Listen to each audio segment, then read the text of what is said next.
Still got another minute. And Janine's online, it looks like. Oh, good. Janine, thank you. Hi. How's the snow? It all melted here, but I woke up to a bunch of snow in Vale. It was good.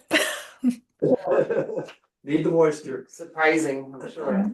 We need the moisture on this side of the divide. Right, exactly.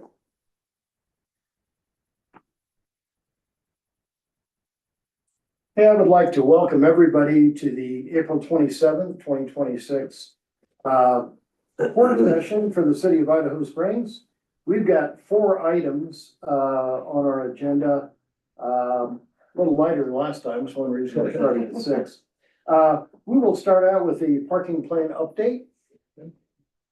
There, I'll kick this off. Thank you. We'd like to update the parking plan. We periodically do this. This is the parking plan that governs parking and also allows our police department code enforcement officer to enforce parking regulations. So periodically it needs to be updated. We updated it about a year ago. So I have an effective date of May 11th, which would be the proposed council meeting date for consideration of adoption or resolution to adopt the parking plan. But wanted to make sure council had an opportunity in work session to provide any input and to know about some of the proposed changes. There aren't many. They're noted in red. The first change is section 4. And that just adds the visitor center as a city parking lot. Of course, it is used for the visitor center, for patrons of the visitor center, but also is available for public parking as well. Let's see, the next change, mostly towards the latter part of the document here.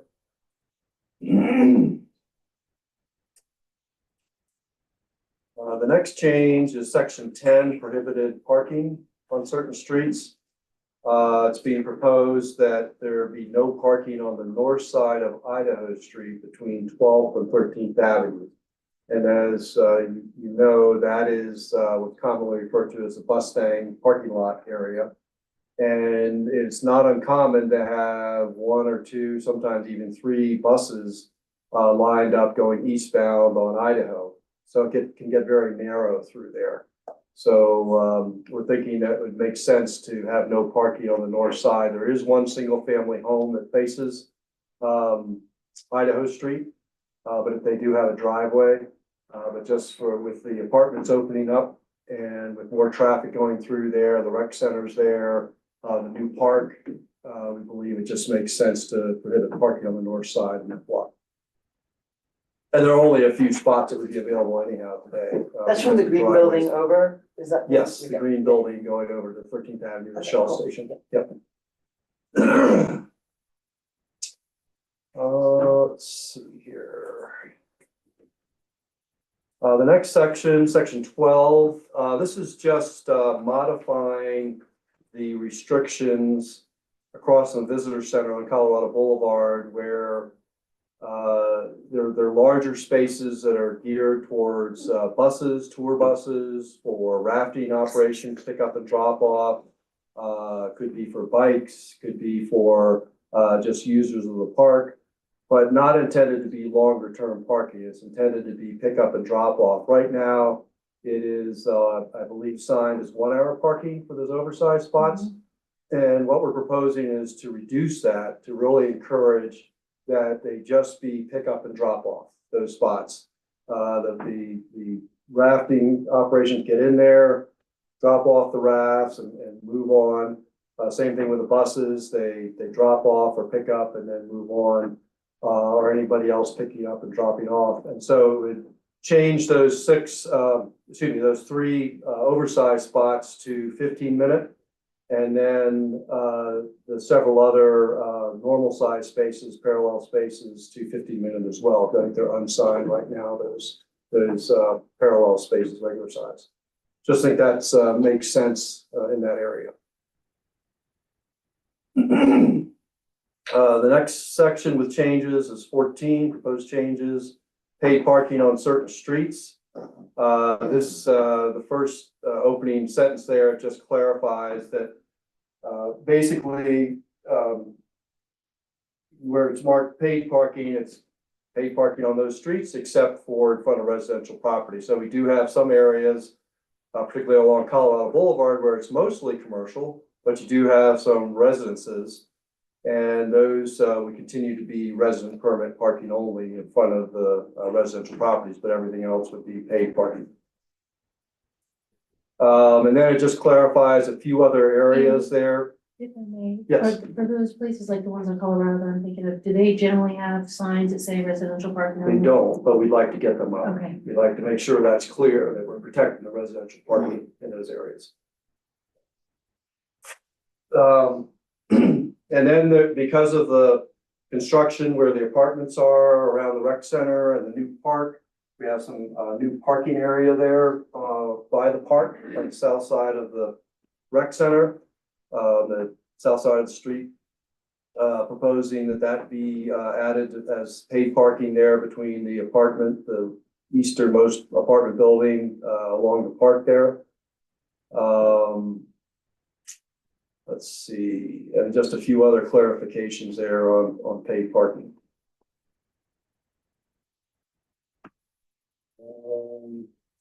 And then the next, right before section 15 on the next page, we've tried our best with the addition of managed parking on the east end of the city. Historically, it was just the downtown, then we extended it to really citywide. But we wanted to make sure all along that we protected parking for businesses along Colorado Boulevard, which haven't historically had paid parking, to make sure that their parking was protected for their customers. So we have had some temporary measures to do that, but we really want to formalize it. So the proposal is that as originally intended, it would be paid parking 10 to 6. But there will also be a sign under the paid parking where those businesses particularly depend upon on-street parking, that it says customer parking only during business hours. And we're thinking that is appropriate wording. It's difficult to enforce, but we believe that just providing awareness to people who are looking for parking that, hey, these spots in front of this business are reserved for customers only during business hours. So if that seems acceptable, that's the format that we'll use for permanent signage on posts, rather than the temporary signage we've been using to date. Andy, do we do like 15 minutes free, or it's that 30 minutes for 50 cents? Like that's the... There are some 15-minute spots located on the east end and throughout the downtown. But yes, there are some designated 15-minute free spaces and again, mainly designed for pickup and drop off. Like for instance, at a liquor store, for instance, someone that might be just in to pick up a package and then leave. Right. Thanks. And Andy, I'm just curious with this signage about customer parking during business hours only. Let's just say hypothetically, Marion's after 2. Yep. Is it going to be available for paid after 2? Yes. Or like in front of yards, maybe until 11? Yes. That's the intent. Okay. Yeah, that's the intent. I like this idea. I'm just concerned that it might be starting like a precedence. Like, how are you gonna prevent the minor street people from asking for the same thing? And then how are you gonna stop that from every resident for asking for the same thing? Because you just set a precedent that historically that has been known as the parking for that business. I could say the same thing about the 4 spots in front of my house. And that's the challenge. That's the challenge. I know, it's one that I'm not sure that we're ready to undertake, because, I mean, I understand exactly what you're saying. If we do, there should be some sort of buy-in from the business for this, because otherwise, I don't know, guys, do you see what I'm saying? Like if they're at Marion's, they have to put something in their windshield. Well, that too, but if the premise is that anything that was in front of your business and or your residence has always been your parking, that's gonna go for everybody in town. You can't just have it for one side of town. Well, you know, Kate, I was thinking about this. We had actually touched on this earlier, I think it was several months ago. I remember I was thinking about an encroachment agreement would resolve this. That's what we do for downtown. It lets them utilize what otherwise would be public parking spaces during the encroachment agreement. You could sell T-shirts on a rack if you wanted. It's just a lot of our restaurants have tables out there, so I don't know why we don't do it. I had suggested an encroachment agreement for the East End. Makes perfect sense. What would that entail? Well, just like we do with downtown, it would give them a defined area. For spaces? Well, I mean, like in downtown, Bojo's happens to have like 80 feet or something like that. I know, I mean, would it go by the width of the building? And that's how the residential people look at their spaces. Hmm.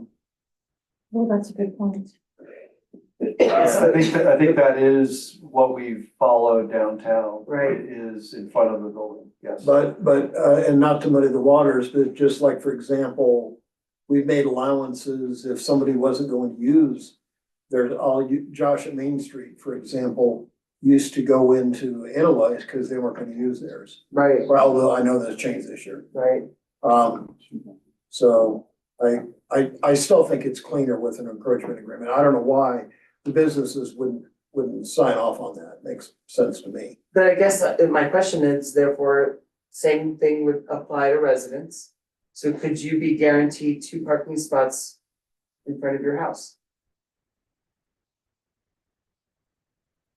Cause I mean, as a resident who may have lived here longer than any of these businesses have actually, I'm not one of those people, but that, you know, they have lived here longer than any of these businesses have been formed, I'd say, well, if that's the agreement that the businesses have with the city, then residents should have that agreement too. So before we go down that rabbit hole, all I'm saying is it's something to consider, like, how does that look throughout the city? I would agree with Chuck that maybe an encroachment agreement, you know, But how does, again, the question is, how does that look to residents? Cause Seems to have been accepted since we started the managed parking program downtown, with the encroachment agreements. I haven't heard about so with the complaints for residents that. too, though, Kate, I know like where I live, people have asked and requested signs in front of their places. You know, and I have seen a resident telling someone, you're parking in my space, and Oh, I've had notes on my car. This is resident only parking. That doesn't mean anything. I can park wherever I want to in this town. I'm a resident. So let's just say the house next to you gets 3 roommates and they all have cars. And all those roommates have partners. That could potentially be 6 cars in your neighborhood that will just decide that I'm gonna willy-nilly just park as close as I can to that house. yeah. All I'm saying is that it's just, what are the rules, and the rules have to apply to everybody. That's all I'm saying. And we have actually differentiated commercial and residential, and I'll just give an example with the COVID. We rolled out these encroachment agreements for commercial. And I really hadn't ever heard a complaint about I it. haven't either. All I'm saying is that before you step forward, just make sure that you're gonna cover your tracks when it does come to the table. That's all. We have never had paid parking on the east end of town either. This is gonna be quite shocking to a lot of people that live on that side of town. I've been warning about it for months. I think it's a great thing. I voted for it, but it's just gonna be a change. And residents will start noticing, and it's already said out loud that the businesses get a lot more focus sometimes than the residents do. So that has definitely been a conversation that we've all seen at least once or twice on Facebook, or to your face, or to your face. to my Yeah. face. But I guess you can say it this way, the businesses support the town, the residents don't. And I agree with you on I that. think when the residents were paying a higher mill rate on their property taxes, which would be, they would have probably a bigger say on overall everything, because they'd be contributing more than 200. Would they have a say? I mean, Well, legitimately, yeah, right now, the businesses are supporting And I town's agree, operation, and as residents, we are not in our property taxes. I agree with you, but they still live here, you know, just, I've lived here my entire life, but there's a point where the whole point of paid parking is, a lot of this is to support the business, turnover, all of that stuff, right? To prevent what used to occur in downtown where people would park for 12 hours. And it doesn't generate any tax revenue at all. It does hurt the business. We know that. mhm. Hurts the And residents I too. think residents, not to pick on residents, but there's always been this sense of entitlement with our residents that they, by God, those are my parking spots. And that's not the case. That wasn't the case when I was 16. That's not the case today. Right? And there are some houses that are fortunate to have off-street parking, which is awesome. There are some that do not. And that is a reality of living in this town, right? That's when we had to worry about putting horses in the carriage house. We didn't have to worry about parking, and half the town was built accordingly. Mhm. So I know your point. Your point is well taken, that we need to figure out what this looks like, but a lot of the residential parking only was to mitigate people that were visitors from parking in the neighborhoods. I think that's been very effective. And we actually did touch on this a little bit when we talked about the new apartments going in at the field house. Because we did. talked about like, if those guys are affected in the future, we might wanna revisit what it looks like. What the residential To parking assign- rules are. And I think that's completely a valid Very, conversation yeah. you're willing to have. Yeah, I mean, cause it will probably impact that neighborhood. Yeah, well, there's a lot of parking there. I don't walk that. I just drove it the other day, I was actually surprised There's a about. lot of There's a lot parking, of there's a parking. lot more parking on. On their property. On Minor Street than that's ever existed. Oh, yeah. Yeah, there's a lot more. Anyway, guys, But you know, I I'm think just that trying to was- look at both sides of the. Just with that, I think though, you know, we've done this where people have come and asked for handicap spaces. Like, I think that we That's can, important that we support that, right? We Like support, the but also- Darrells, we usually call it the Darrells. Making sure that Lynn Darrell can park next to his house yeah, and go in the same door because there's a mobility limit thing. We need to support that. but I think it doesn't even need to be handicapped, but if someone comes to us and says, look, I can't get in my house any If it's a other way. mobility limited thing, let's doesn't- just you do don't that, have a placard. yeah. I don't think you have a placard to it. Like, if you're like, hey, I don't have the ability to carry groceries up the street to my house, we have several of those down. Definitely have I can several of those name off roads. probably 15 of them right now, but I we're can in that age. We need to have something to support that. I think we all agreed upon that a couple months ago, that we'll support them. But where I draw the line is if you're 35 years old and are more than capable of pumping your 12-pack of beer up the street to your house, quit fighting with your neighbor over, that's my parking spot. Mhm. Nobody cares. Figure it out. And I think that's where that residential parking stops in my world. We protect the at-risk adults in our community to the best of our ability. And then everybody else, sorry about your luck, you might have to park 4 spots down. It happens. It happens everywhere. Guess if you talk with your neighbors, generally you guys can work something out. Well, yeah, if you actually have a conversation with your neighbors, I think it's fixed Mhm. after that, right? Because you drive in Boulevard right now and look, you'll see the same car parked in the same spot every day. They've been that way for years because the neighbors figured it out. You live there. I grew up in 800 block of Colorado. That's how it worked. There's a little bit of responsibility on the residents to figure that out with their neighbors appropriately too. More so than it's the city's problem to solve. But I do think Kate is right to have us have an idea of how we want to handle it, because we will get questions. I think we'll get questions. I think we can have an honest conversation about it too. The use in parking is a big change for businesses. We're less than a year into it. So the next phase of that is how do we enforce it and how do we still support the business, but essentially they're using what would be city parking. They don't like Yards has a lot of off-street parking, which is great. They also do city parking. City provided the capital investment from the city to put those private spots in there. So I think that's where we have a right to charge for that and have this conversation. And somewhere in the middle is where we find the happy zone, and I think we're working towards that. But we're less than a year into this, and I was happy to see like 27th and Place and Edwards and all that stuff and put it in residential.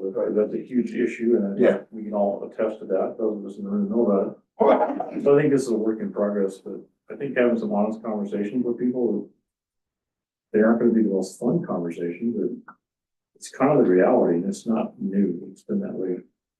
See, for my entire life, living in town, We bought have to here almost figure it out. 15 years ago, the parking is so much better than it was, like, I lived on the corner of Wall and 19. Yeah. We always had to shoo people, I had to shoo people out of my driveway, Yeah, that's And pretty I- bad. like, I if you don't move, I'm experience that, I calling don't the know about cops. Kate, but I think residential parking has cleaned up a whole bunch of that. I think so I used too. to call them mystery cars.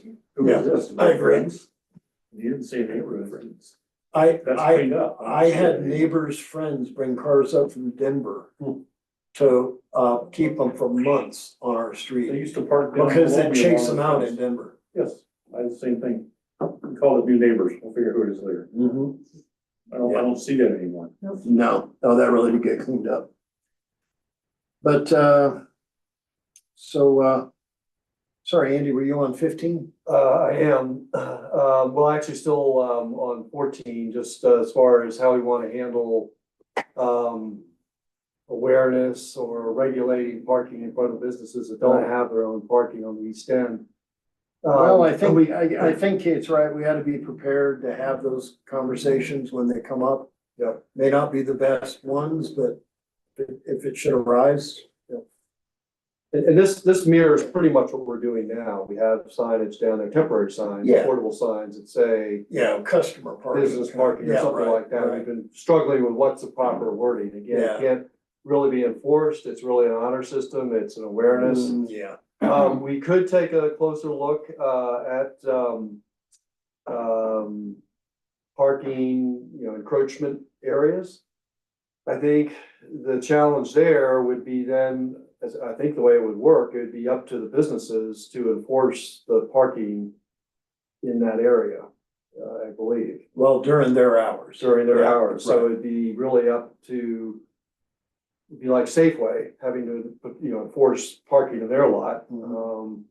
I think let's just take Marion's. If Marion's had all of their parking, the city parking in the right of way there, and that's designated in their encroachment area for parking, it would really be up to the business to enforce that during business hours. Right. And then you'd have the challenge of how do you determine, and then after business hours, how do you handle that? So I think it's certainly an option, but I think there could be some other considerations with that. I'm pretty positive just because it's been working Yeah. so far. Well, as a business owner too, like how would they're like, okay, I saw someone take their bikes at Marion's. They saw someone take their bikes and take off. Who do they call Zach? Like, who do they call to say, hey, this car, these guys didn't come in, they're parked here, they've been here for 4 hours. It is Saturday morning and we are in our rush and I could really use those parking spots. How do we enforce it that way? Or how do, Good point, but isn't like downtown doesn't have any designated parking spot for a business, correct? Except for activation areas on Minor Street, not for We allow parking. activation Yeah. areas, which I understand that now. Well, it's just kind of where you get into the business on the east end, if we're willing to go, hey, you have unpaid parking designated to your business, which is not what we did for other businesses historically. Now, we agreed to lose parking revenue, allow them to have outdoor space. Right, that's us agreeing to lose revenue, but that's not us agreeing to go, hey, Bojos, you have 25 spaces in the lot, they're free yours, use I during think business that's hours, what you go were forth talking and about. enjoy them. We've never done that, but that's essentially kind of what we're doing with the East End, and I think the solution isn't free parking in front of Marion's, the solution is us having a conversation with the regulars to make sure they're registered, because Right. God forbid that occurs. I just had the same We conversation. could ask them to be at Marion's and have them sign up Marion regulars. I think if we get them think they registered, would then do they can that, park by the way. anywhere in town and enjoy town and not worry about it. What about this? What And that about, solves it, and the tourists. God forbid the tourists pay parking to go stop at Marion's or put their bikes out front or whatever that is. If the whole point is capturing parking revenue that gets reinvested in town, I don't believe the free ride needs to be extended to that end just because it's new and we didn't do the same thing for downtown. Just my thoughts on it. so you're saying pay parking for all the businesses on the east end of Yeah, town? unless you wanna, if you wanna do an encroachment agreement with like the liquor store that says you've got 15 minutes. 3 spots that are 15 minutes, great, put it in writing. If you want a designated spot for Marion's and say it's 15 minutes for pickup orders, great, do it, Pick up only, yeah. right? I think it's a way to do it. Probably Wildfire would get the It's same thing it's whenever the they same open. thing, you wanna do an encroachment agreement with Napa that says you have 30-minute spots for pickup, because people are normally in and out. Awesome, they try to cost us, but I think everything else needs to be, if we're going to a paid parking model with the goal of the revenue from that gets reinvested into parking and other things within town, then let's just do it. And it's rip the Band-Aid off, which is gonna suck for everybody, but we just re-registered all our vehicles in the new system to see how it was. It wasn't great, but it was way better than the old system. And you deal with it in the library, so It's smooth. I let's mean, shift our focus to getting people registered. Getting people in the county registered so they can come into town and enjoy town and not worry about parking. We can get that problem solved. I don't care about paying parking as a visitor. I do it everywhere I travel. Who cares? You just pay. And I don't see the, as you said, like, we don't provide Bojos with X amount of spots, we and don't. so I feel like it'd be special treatment for the East End if they're like, you get all these free parking spots, people don't have to pay. Right, versus, hey, it's all paid parking. It does take, it takes the liability, it takes the risk out of it too. Because they're gonna call for Zach and then or another officer go down and enforce that. I am sure they went mountain biking. Right? yeah, how do you know that? Great, they went mountain biking. Okay, they're paying for parking, great. So be it. Because I go to Marion's for a meeting every month and I've never parked, I haven't parked in front of Marion's in probably 4 years. I park up You the don't street. get there at 8 o'clock, you don't get a parking space, Yeah, it's just so I that park up the simple. street, it's not a big deal. It's a short walk. I think under this scenario, the enforcement would be very similar to what we're doing at CRC Park. And it's not great, but it is signed, for CRC And Park that users seems to only. work. And Zach does his best to try to identify, just because you have a bike rack doesn't mean you went, Right. to Virginia Canyon Well, Mountain you pull Park. up there and But- there's like 5 but you cars. see and someone there's not a pulling their single bikes kid in off. the park, kind of knows. Yeah, he rolls up and as I understand it, he'll say, hey, you can't park in this area. And He I does a very good I job could of see this watching it. happening similar down here on these several businesses that don't have their own parking. This is paid parking area. If you're registered in the county or in the city, you don't need to pay. But it's really intended for, business, customers only during business hours. I actually prefer Jeremy's idea, I think if we rip the Band-Aid off, I like that, rip the Band-Aid off and just, because we may get to the point where we have to do encroachments or make special agreements with the East End, we're not there yet. But the businesses downtown, for as much as I crumpet them, they don't have any parking. They don't get any parking privileges. It's just paid parking and let our county and our city residents register. We've never even thought about this, but we need to have another outpost, maybe in Georgetown for county residents. And have the parking authority go up there. They're doing a great job.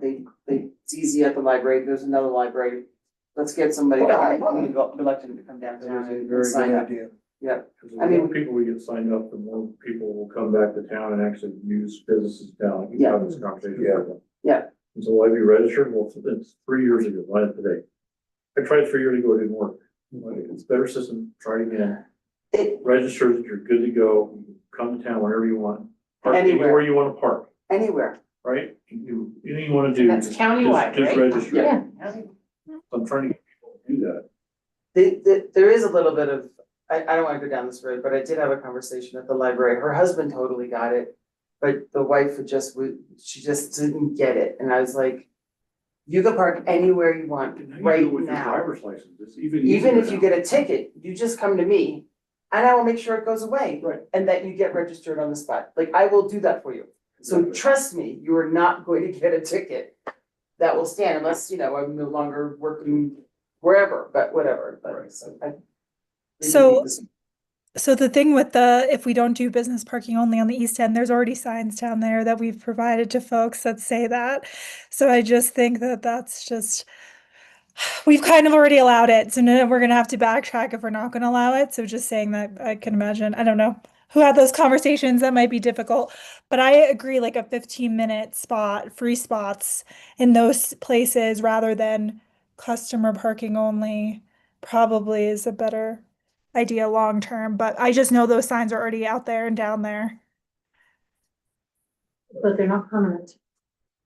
I think it's just a conversation we probably need to have with business owners.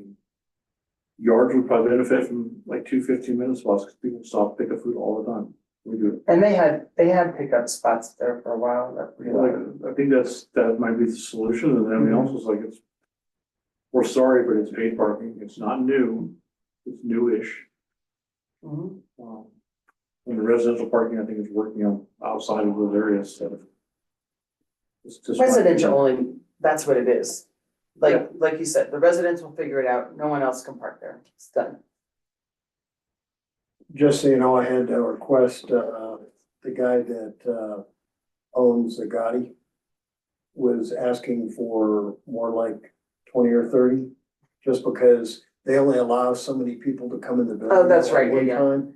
And if folks are, I guess I should say, like needing a lot of information or something. Well, there is an education to it. for some Yeah, people. then, sometimes 15 in enough, so. That seems fair. Right, so I think, although there's some different thoughts on it, and maybe we want to keep an eye on it and consider making adjustments down the road, it sounds like we're okay with this approach for now, for the business parking on East End. Yeah. See how it works. Leaving the Okay. customer parking only, I thought we were I just thought we just discussing discussed that. taking that away. Okay, I mean, did I just miss that? No, I think what we were gonna do is we're gonna Everything. allow 15-minute, maybe a couple 30s. Pickup zones, 30s for the auto store, 30 for a Gotti, sounds like it's, But not customer parking only during business. but not hours. customer We didn't take parking. that out of it, I think it's what it Yeah. is. And then Marion, after hours, Marion's parking would be paid parking? Could be Well, That would be parking. free parking all the time. Well, and so if you're registered, you go to Marion's every day, right, and you register your vehicle, You just pull in. you park in your normal spot every day. You have your breakfast, your lunch, and you drive on. And then if I'm a tourist, non-resident, and I park in that spot, I have to pay for it. I don't think there's a downside to that. Because eventually we're gonna have to maintain all of this capital improvement. Mhm. We have to pave streets, we're gonna have to fix all this stuff that's Sidewalks, gonna yeah. wear out eventually. And that's gonna cost money beyond the initial capital investment. I agree. So I think we're So short then we're ourselves. moving customer parking only during business hours, right? That's just my opinion on it. No, I actually agree with you on that one. I agree with that. the only downside to that is, I think from what we currently have today, it's likely on a busy summer day that can reduce the number of spaces available to that business. That's gonna be the challenge, I think that's what we were trying to address early on. But I think it's gonna be a challenge anywhere though. We have the same problem up here though. But there's a lot more parking downtown. There is a lot more parking, but I think it's gonna be an issue across the board. I go back to the We're busier encroachment now than we've ever been agreement, in I town. think an encroachment agreement's the cleanest way. Is there any way to do something where if they go into Marion's and they can scan their QR code, that it gives them free parking? Or that it takes something off of their parking or something like that, so that it's, They would have to park preferred? anyway though, because they would just possibly not be able to park directly in front of the store. That's the only thing that's really the problem is Yeah. that somebody else might wanna use that spot now that it. Right, it's like open. Andy's saying, you may have a busy summer day, not be able to park at that business. Yeah. As a local, as a, you know, As somebody, anybody, Well, as anybody, yeah, I Right, mean, they yeah. have. And I guess the downside is with our restaurants and everybody here, no, they don't have their own parking, but they do have a lot more parking spaces, but how many spaces are across the street from Marion's and how A lot. many? We had about 30 people, you can attest to, we had about 30 people once a month for an office meeting down there. Which I say 30 people is half a seat, Like 30 cars? on top of the normal business traffic, so there's a lot of parking down there. I think people underestimate how much parking is actually there. During those days, I've never had to park more than about a block away, ever, in the last 4 years. I don't think the 15-minute spots or even 30-minute spots are gonna help Marion's, just as. an Oh, that example. won't help. So that's really not gonna help them. It does help the liquor store, the pot shop, the Napa store. It helps those businesses that turn people on a regular Right. basis. An encroachment agreement would help until 2. When they're not doing business anyways. Same with, yards, for what parking spaces they have on Colorado Boulevard. Um, So really, we're talking other than the time spaces, we're talking about yards and Marion's. Yeah. The yards has their Their own own parking, parking, yeah. and they have a pretty substantial parking lot. So really, it's Marion's that we're It's, talking it's about. Marion's, the liquor store, the marijuana store, and And, maybe the, hot dog. right, The hot dog place is like two places. I know, they don't have any of their own parking. No, I mean, outside of the timed parking, which takes care of the liquor store, hot shop, and Napa, and I agree, I think we should, it really comes down to it's Marion's. I think we could do the stuff in front, 15-minute spots in front of, yards, the rest is paid parking, and they are not gonna, like, they still have plenty of parking. So it comes down to Marion's, but I kind of like the idea, we need to make it clean. Nobody, honestly, no matter what we decide, you guys, nobody's gonna be fully happy. I agree. Right now, an encroachment agreement that we do for downtown runs normally the length of the building. I was pointing out, there's been some rare examples like with Edelweiss and, where since the neighbor wasn't using it, in this case, the people on the other side went ahead and expanded their encroachment agreement a little longer. So Marion's, basically all those parking spaces are in front of the building. It goes everywhere from where the dumpster starts until the last spot there on their, their back room, so. It would be in keeping with what we do in downtown as far as the encroachment agreement being the length of the building. I'm just gonna say, I think if we do an encroachment agreement for Marion's, we're gonna hear more. Well, cause right now it works and we don't even have it. I had suggested it several months ago. I thought it was probably the fairest way to go. It seems to be working. I think an encroachment agreement is just cleaner. So what exactly does the encroachment agreement entail? Because for encroachment on Minor Street, it's that they can have tables and they can Right. move them out there. So are you Right. saying, Marion's, you guys can take these parking spots and turn them into? It's basically allowing, with city's permission, for a property owner or business to use the right of way directly in front of their businesses. Okay, and they can use it So- in any capacity that they choose? Or Well, is it only for historically, tables and dining? historically, it's just been for outdoor dining. It came out of But the I wanted to pandemic. give an example because you could roll racks Yeah. of sale items if you wanted to. That's right. You could sell bar stools. I mean, literally, if you wanted to do that. So would they have to put something out there in order to take advantage of the encroachment? Or can they say, my encroachment's for parking for my customers only, or how? Yeah, they would be able to utilize that, as we're suggesting, through business hours. Okay, But we would craft the, encroachment agreement, for example, with Marion's Tilted. okay. They would have the length of their building in Tilted. That they would control it during that time, but of the encroachment agreement, they would enforce it. So And then we go back to the initial question that I had, how would they enforce it? Did they call Zach? Did they call non-emergency? Do they just go out and yell at And people? fortunately, Sharon, it hasn't been too big of an issue because you're right. Right now, it's working, but they're really, The summer though is really gonna be the test of that. Mhm. because we have had the mountain park open already while Marion's has, been open. So I haven't seen or heard, and I kind of think I would have people screaming at me if that was a routine deal where folks just came and parked their rig all day while they were up for hours in the biking. And I honestly haven't heard of that happening. Although I have seen people park there, and it's even kind of rare, but I have seen people park there after 2. A couple cars kind of thing.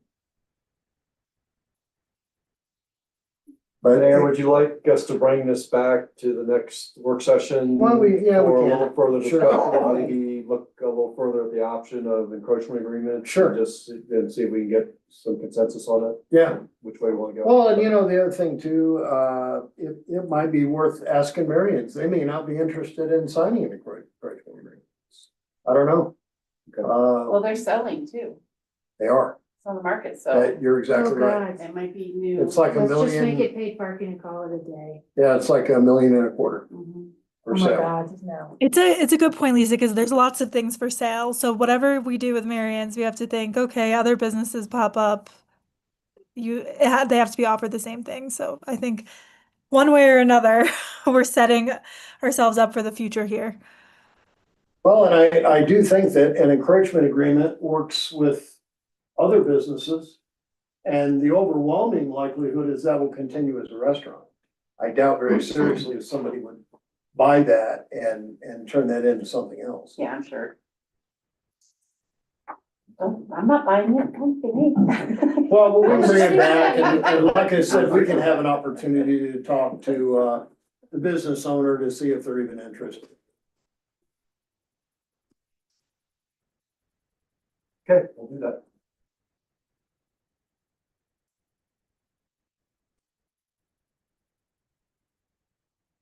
I think we can move on to the next one then. Yeah. Next item.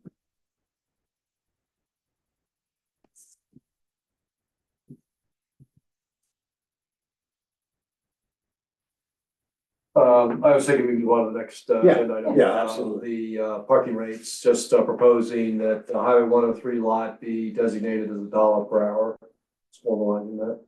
There'll be a minor change to the rate schedule. I think that was already discussed, just want to formalize that. Don't only wrap your up anyway, isn't it? And longer term, we're trying to encourage, longer term people or oversized vehicles, things like that.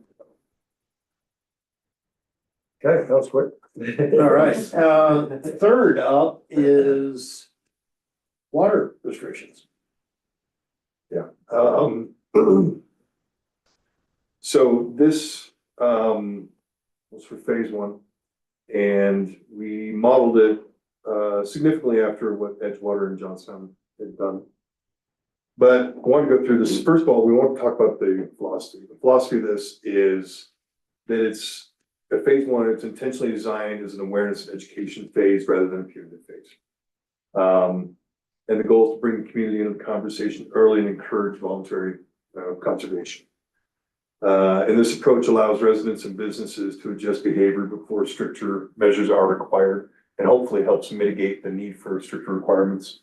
And this is positioned as a shared community effort rather than a regulatory crackdown. How this is put together, you'll see you have guidelines and you have restrictions. And it's intentionally divided into that way. And the restrictions are enforceable requirements designed to immediately reduce water use. And the guidelines are not enforceable, but they're strongly encourage best practices. And this structure allows flexibility while still establishing clear expectations and giving hints and ideas on how to move past the requirement part. And it reinforces that conservation is both a policy requirement and a community responsibility. And that's kind of the fine line we're walking. So the violations and enforcement approach, enforcement is phase one, it's education driven. First violations will result in warnings, not citations. Again, education, the velvet glove. And we think that's so important. I think that's the feedback we got when we were first discussing this. The emphasis is on changing behavior rather than punishing residents. Repeat violations may lead to formal enforcement if necessary. And we're hoping this builds goodwill, but also encourages accountability. And we can go through some of those later. What we are doing, and Wonder and I are working on this today though, is staff is actively beginning to track and graph water usage trends. So the data is going to be analyzed over the past year and continuously updated moving forward. So, and the usage, we're going to break it down to key categories such as residential, commercial, bulk. This allows the city to identify where the highest demand and potential waste is occurring. We'll be able to look at it year over year. We'll be able to see if this has the desired effect. Are we using less than the prior year? This allows the city to identify where the highest demand and potential water use is occurring. And data-driven insights will guide any transition to phase 2 restrictions if those are needed. And so what we're trying to do is set up, unless we get 5 feet of snow in the next 2 weeks, that future actions are targeted and justified and effective rather than broad and reactive. And so we're trying to take steps to accomplish that as well. And if phase 2 becomes necessary, it'll be based on real usage patterns and demonstrated need. But again, the overarching message is conserve early, act smart, and avoid more restrictive measures later. So in the actual document, we have the actual restrictions. And so we've talked about grass watering restrictions. It's limited to 3 days a week. Watering of grass is prohibited between the hours of 10 a.m. and 6 p.m. where you see most of your loss occurring. Irrigation of trees, shrubs, and vegetables and other plants and landscaping may be watered any day by means of a handheld hose or low volume non-spray irrigation, not between 10 a.m. and 6 p.m. again. Irrigation system installation, operation, and repair. An irrigation system may be operated outside the watering schedule for installation, repair, or reasonable maintenance, so long as the system is attended throughout the period of operation. Wastewater does not occur. The washing of vehicles is kind of broken into 3 categories. Personal vehicles at locations other than commercial car washes. Washing of personal vehicles shall be done using a bucket or a handheld hose equipped with an automatic shut-off nozzle. And that's, again, where we use the term shall, so it can be enforced. Fleet vehicles in commercial operations or fleets may be washed no more than once per week unless it is a public health or safety requirement that they're washed more often than that. Then the commercial car washes shall practice efficient use of water. Washing of impervious surfaces, power washing by individuals. Power washing is limited to 3 days a week, except for immediate health or safety reasons. Cleaning without water should be done prior to power washing. And then commercial power washing, commercial enterprises for whom cleaning with water is an essential element of their business are not subject to 3-day per week restriction, but they must clean without water prior to power washing. Use only high efficiency equipment and ensure that water waste does not occur. And then the violations and enforcement. This is pursuant to your code. A violation of the above water use restrictions constitutes a prohibited act. And it can go, again, the second bullet point under violations and enforcement, we think is really important because of the goal of these restrictions is to conserve water and if necessary, change behavior to accomplish the same. Staff is directed to issue a warning to violators for their first offense. So it's actually in the resolution that you're passing that gives staff direction to engage first in an education manner instead of becoming punitive. And obviously the second offense or subsequent offenses can be subject to fines. It can be actually fairly stiff. And then the use guidelines. Watering of grass during permissible days and times shall be done with minimum amount of water and time per zone as applicable. Zone means if you have an underground sprinkler system, they're usually in zones. Or if you're watering a lawn, your sprinkler doesn't normally cover all at once if you're using one hose. So you may do one zone and then the second zone and then the third zone. So that's what the definition of zone is interpreted as. A suggested watering period per yard or per zone is 15 to 20 minutes. And then again, that falls in that time regulation that we've set forth. Bulk water customers shall adopt water conservation measures and avoid wastewater to the best of their ability. Observe bulk water waste or significant increase in bulk water usage may lead to the city to curtail or eliminate bulk water distribution.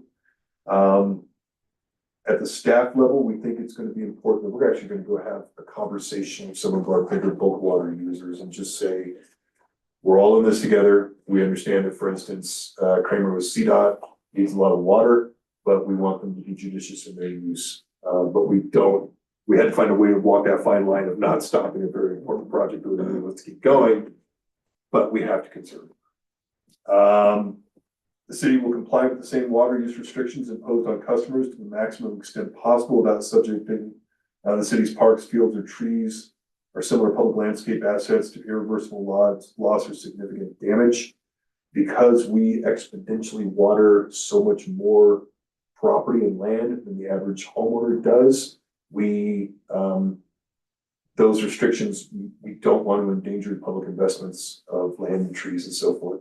But we are going to be judicious and we want to set an example. If it becomes necessary for the city to water outside permissible hours or days in order to prevent damage, the city shall do so in the most water conscious manner available. And then each user of city water is encouraged to minimize consumption and eliminate waste as much as reasonably possible.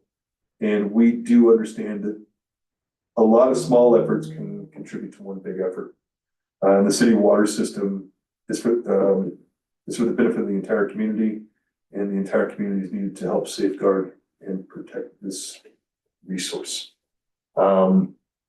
We think this walks a fine line of being neighborly, being friendly, being educational, and starting to put a dent in our consumption. We are trying to look for ways to measure the consumption and compare it in an analytical manner to prior use.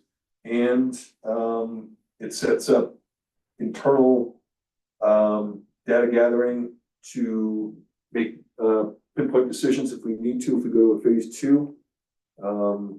And nowhere in here did we say every resident please do a rain dance.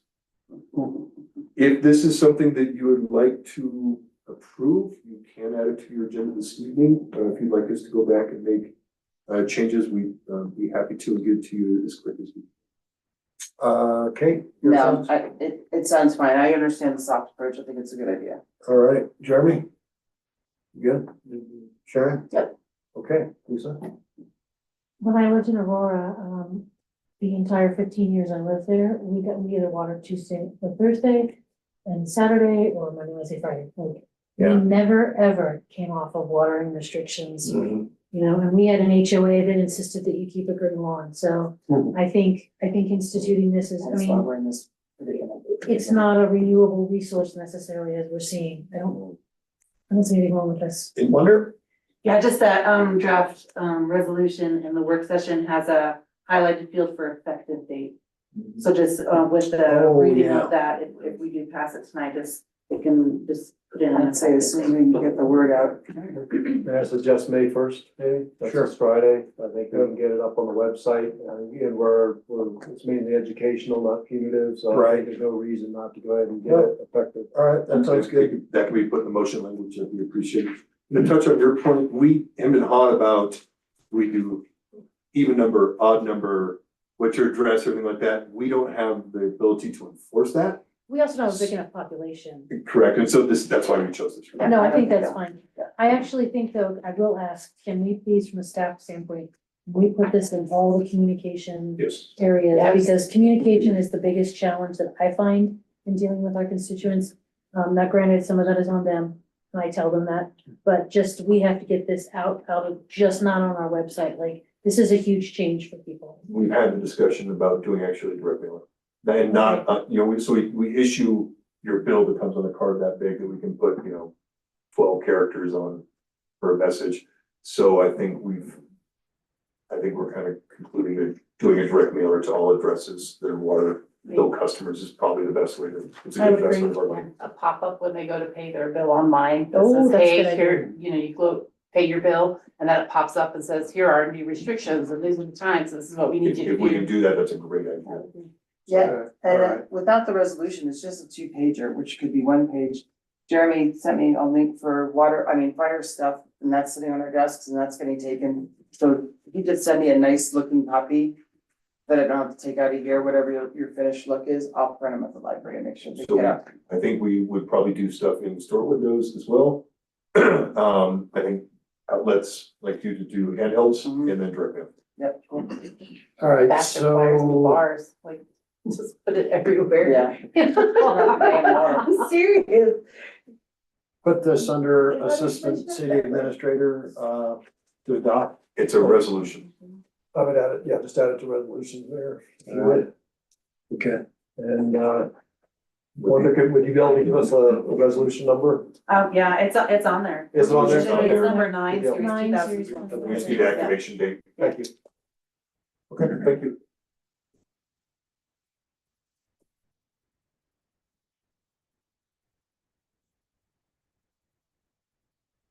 All right. Well, Guy, thanks for putting that together very quickly too. I know Kate had just brought it up a couple months ago, and for us to act on it tonight, I think is, Yeah, and thank you Pretty good. for working, getting all that information together. yeah, absolutely. I want to thank Ed as well. We did, of course, include Ed Oh, yeah. in this discussion as well early on, got his thoughts on it. Awesome, thanks, Ed. And then public works staff will also be helping with some of the awareness when they're out and about, because they're on in the field quite a bit. Yeah, and then, last up for the work session is Riverside Drive. Dylan, welcome. Sure, yeah, so Andy asked me to put together some maps for this topic, so I figured if I was gonna make some maps, I might as well add some context to it. This has been talked about a little bit before, the idea of managing Riverside Drive between 23rd and Gilson Bridge differently for the purposes of Clear Creek Greenway Trail and the east end of Riverside. What I don't have in this memo is the obvious downside of it sort of concentrates all traffic for the Argo onto 23rd Avenue Bridge. The one note on that is they do have to do Argo project, which is unrelated to the closure, but obviously unrelated directly, like the Argo isn't requesting this. This came from the city. They have to do a full traffic and parking study after 1 year of operation to address issues that come up. So I didn't put that in the memo because I threw this together in 5 minutes before the deadline, but wanted to note that because. So one of the things that I'm actually surprised that it has not been done with the Argo project is that a traffic study has not already been done. Because, I mean, for any of the projects that I've sat on when I was on planning commission, something this large that is expecting this many visitors would have, and I'll give you the big example here in town, which is the clinic, has an entrance and an exit. It doesn't have, you come in this way and you go back out that way, especially on the road that is not a 2A street. Right, one way could also be a good Well, suggestion. I was actually thinking one-way entrance at the eastern, yep, and exit at 23rd Street, Right. because you have no overlap traffic at that point in time. Right. And you Trying should to- still likely create a separated lane for the Clear Creek For the Greenway. which would be nice. Yes, Yeah, I actually had thought about that and then I think that, promptly forgot it, but you could make Riverside one way. I That's think that- helpful for, I think that's the only way, and then the only time I think it would be anyway is that if we had to evacuate, Riverside would immediately go to the opposite direction, if we had to evacuate the town. Yeah, I think the advantage of how he has it mapped out after living down there. You got a bunch of families in it with kids and people rip through that neighborhood in a ludicrous speed. And the fact that we haven't had a kid run over shocks me to this day. So if we can limit the Argo traffic to 23rd Street, so they go in and out on 23rd on the bridge and are not driving through the residential neighborhood at the end of the street, I think it's probably safer for the community. But I don't know, it's, I don't think so, I mean, honestly, just like. If the traffic at the resource center was such a concern on Minor when we discussed it. Right. Back way when. It wouldn't make sense to double back out onto 23rd. I see your point there too, but also Riverside's been closed, which is nice.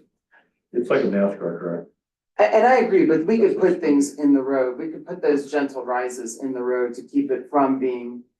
I mean, cause presumably you're going to be driving 15 miles an hour, down that road, but we could put the big, I don't know, you said something, you called them something the other Calming day. bumps. Andy, help me Calming out. bumps, yeah, Yeah, So- speed tables. Speed tables. speed tables, I Part of mean, this is, they, we're gonna do that, and I'm totally in support of going Yeah. on Riverside.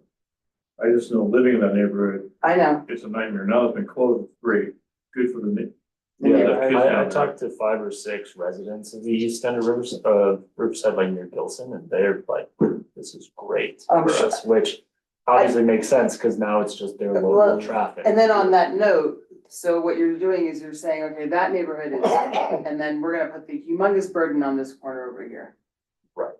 Yeah. And I'm curious about like the Gilson Bridge, Starbucks, right? Coming Natural. across. Right. How often have you tried to come out of there and turn left? Oh, it's a nightmare. It is an absolute nightmare, Cause all that traffic's coming in from the roundabout, people don't know what's going on. If they're coming into town, they're like, I don't know where I'm going. There's semis parked in the middle of the roads because that's how they deliver. Like it is a nightmare. And so if we're expecting to force all these people to come out that way and we don't have a roundabout, we don't have a light, we don't have anything that's right away. And the stop sits back far enough when you have to stop because you have to let people cross. Then you have to pull forward and go to like over to where people are supposed to cross, so you can make sure that you're looking and seeing. It's pretty. It is a nightmare to pull out of there. That I think that putting these gapers, sorry, all these tourists, all these people, sorry, pardon We know me, what they're called. all these tourists down this road that really aren't.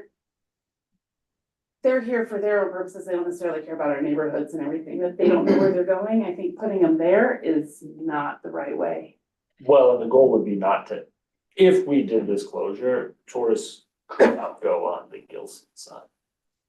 Like But access would to they the be coming Argo, down? well, access to the Argo, if we didn't approve it as a one-way and it was just a closure during that period, the go, like, all of Argo's parking is west of the closure, see. so everyone So would here's have where to the closure use. is at the pedestrian. So level, any pedestrian. tourist would have to access via 23rd and then come out again on 23rd, which creates its own set of signs or anything there, and it's already quite difficult. I don't think it's gonna pass the traffic study anyway with that proposal on personally, so I don't want, I mean, Argo can certainly pay for it, but I don't think the city should.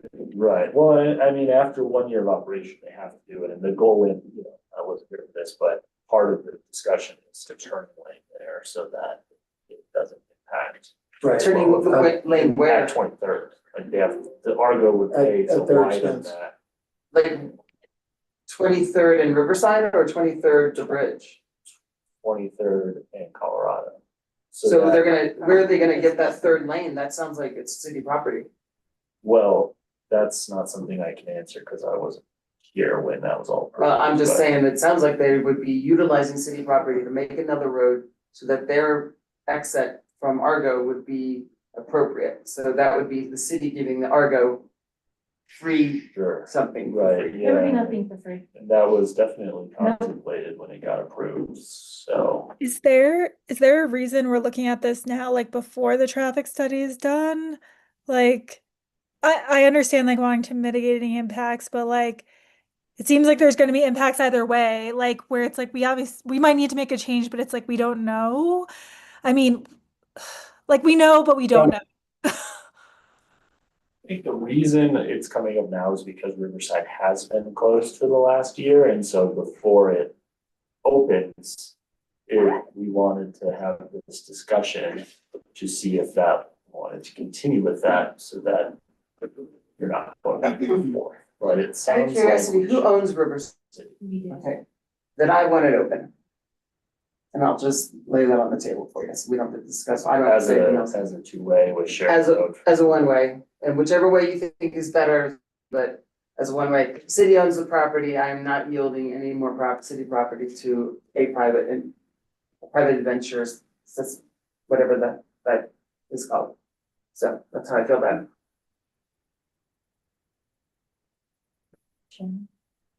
I think if we do turn into a one-way, I do think that needs to be open with all that traffic, but I think coming into town on the Gilson Bridge Yeah, and then I going follow you, through, I 'cause don't you don't think want coming people out. coming up Gilson and then trying to head east on Colorado Boulevard. Mhm. I know what you mean. I think that, and Making so it if we right just onto make it so Gilson. it's a right, and then they can figure out, cause they don't have to necessarily turn left. I mean, you can make it a way if we turn them right, if we give them, if they don't have a third lane over the pedestrian bridge or not the, 23rd.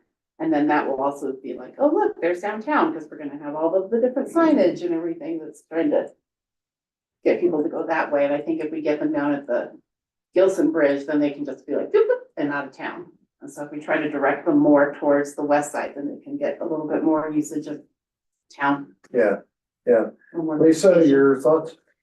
I am actually not gonna be helpful on this one because I actually agree one way going west. I don't think it should be two-way. I think if we do one way, that also allows for space for, and I want speed tables or calming bumps or whatever they're called. Because people do drive too fast on there. But my other thing is I kind of like it closed because I know a lot of people walk their dogs, walk their kids. Like there's a lot of, like when I'm thinking of the citizens that live here, a lot of our citizens use, I don't care about the tourists in this one. They use that and they Well, walk that's what the there. greenway's for. And you're just allowing the greenway to go Well, through that same area. yeah, and I mean, if we made it a one-way and had the separated greenway, I think that solves my biggest concern with Riverside right now, because, you know, eventually Riverside, or the greenway will run all the way from Golden Well, up. it's too narrow for And, a legitimate two-way anyway, especially when you have. I would people- support a one-way if we could have a separated greenway area so that kids But don't the get cars on hit. top of you, you don't realize they're on top of you. Oh, it's very weird that you can't hear them there because of the river, yeah, well, maybe not, because there's a river. I think this is gonna be a huge change for that neighborhood. Yeah, Because I think all along they were expecting that the main access point would be the 23rd Avenue. that is- I think it's gonna be a Right or huge wrong, but change for through the entire all the- town.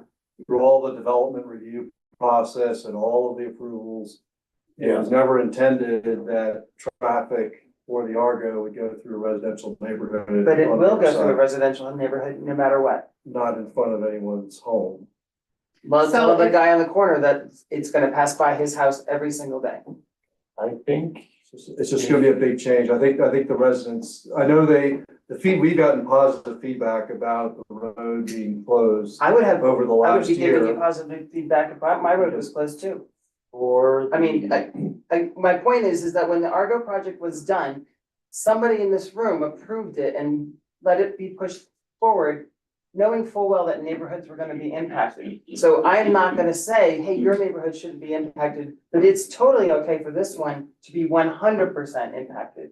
Because I don't think that's fair. So we knew that Riverside was gonna be activated by this project. Whether or not the wish list was that it wasn't, was completely incomprehensible to me that it wasn't considered very strongly. So the Argo sits in the middle of residents, it's going to impact everyone, and it shouldn't just impact one side of town or the other. For the sake of 2 weeks from now, or whenever they open, we obviously won't be able to have speed tables No, or any signage, infrastructure yeah. for a greenway or any of that. So would the direction be to just open it fully to two-way traffic? No. And my recommendation would be that it remain closed until a decision is made as to the future of the road. it's, yeah, we're like on top of opening day now. Right. You said it though, it's a road. A separate thing than what you guys are talking about. Sure. Public Works has got a challenge over there keeping the rocks from falling off from the Argo Oh, into the road. To where, you know, during storm seasons, we're almost over there every day, pulling out big chunks of rocks. And so they put that barrier there, that concrete barrier, to keep those rocks from falling into the road. And since they placed that there, that barrier, that space between is completely filled up. So, I'm working on a way to get them to clear out there. But that's their. That sounds like an Argo problem. It That's is, their rocks that are falling, correct? right, Yeah. and their ditch is filled in, so all of their So- rocks are falling into our road. So do you guys handle them until they, like, you go and do some mitigation before they get into the road, or do you wait until they go into the road? We don't do anything with the Argo property until Okay. it gets into the road. Okay, that's what I was asking. Yeah, I don't know if we get to, go on their property and do stuff. Okay, but if they're not handling their property, then, okay. Yeah, so we should, approach Argo about cleaning that out so that the rocks are not spilling over the wall. But, just to get back to this from a practical sense, it's gonna open here, we think, in a few days.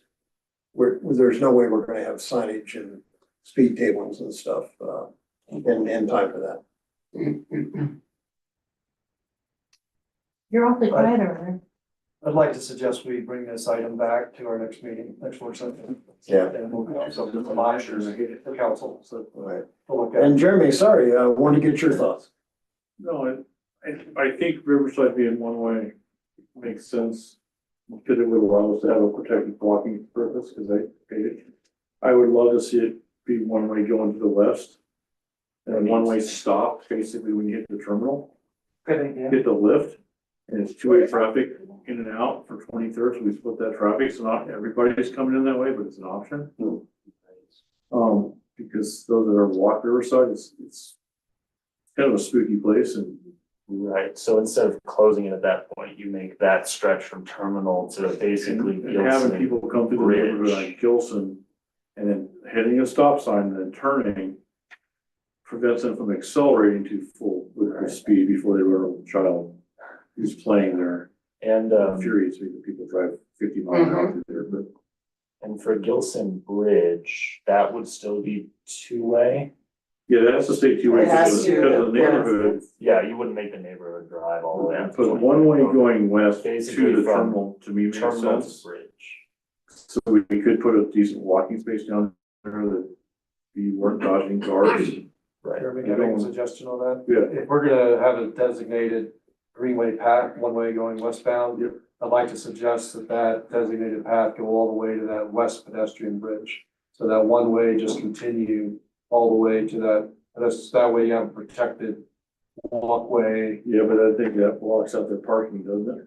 That west pedestrian bridge is. They told us that it's gonna be one way on Well, Riverside. I mean, they said that would work. They don't get to say if it's one way or not. Well, I They agree. said I that think their Justin plan was that was- their parking be one way in, one way out for. So you come in, go through their parking and then out the other side, whatever direction, so that there wasn't as much conflict in that area. But if we say, well, it's a one way during this stretch, then, and it's two way for that portion, it remains two Like, way. we need two-way at least to the, water treatment plant and for them to get their trucks in and out of there, so it's. Um, I like the idea of it That's one way to critical. the pedestrian bridge, so that path goes right to the pedestrian, like I'm sitting here looking Yeah, I at think it. The long-term goal was always that, the one reason that section was paved and not concreted was that there be a separated greenway through that section. But because of the uncertainty about what the ultimate project would look like and the changes that were happening, that, okay, well, that will be down the road. But it's always been the intention that the greenway throughout the city be separated from, it would not be a share of the road. That was just intended to be a temporary condition. Jeremy, or like, if it was a one way from east to west, like all of your equipment can get across the Gilson Bridge? No, but we'll deal with that equipment. That's the issue, is no matter how we do it, that's always gonna be an issue.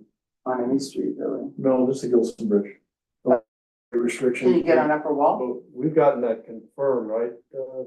The Say weight, that again. the weight limit on Gilson Street Bridge, didn't we get some It does update have a on that? sign that says, the Gilson Street Bridge has a sign that says like 10,000 pounds or something. Oh. We don't need that How sign. heavy are your truck?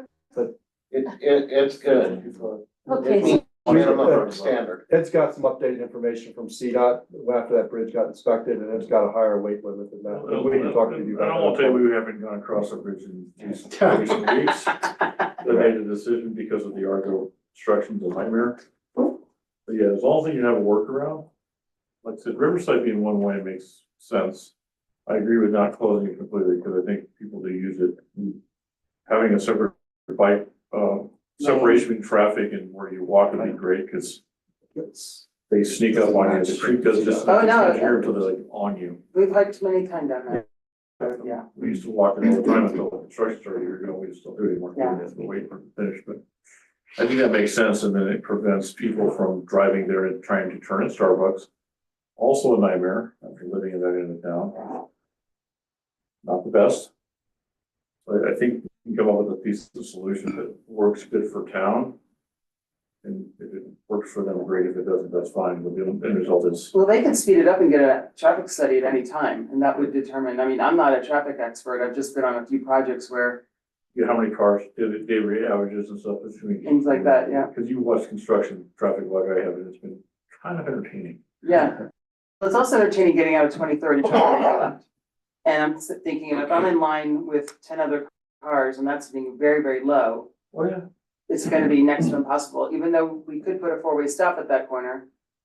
I brought it up in the past because of this very project, and it didn't seem like that was gonna go anywhere, so. I agree. I turn right more often than not, just because it's easier. I can figure out how to get to where I need to be eventually. Exactly. All right, maybe we'll bring proposal back, All right. some options back, All right. based on what council provided here as input. Okay, well, it is 7:14. Everybody please take 5 for a comfort break and we'll see you in a little bit. We thought we were gonna be.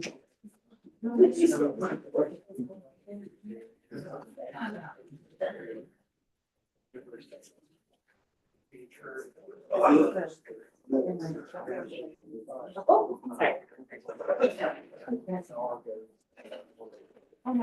is my approval, driving by my house, there's my now. It's just.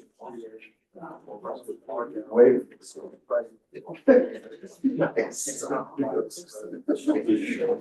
Dirt and dust and crap. Original. Oh, did that just come out? I know, that's the other reason I don't want to figure out.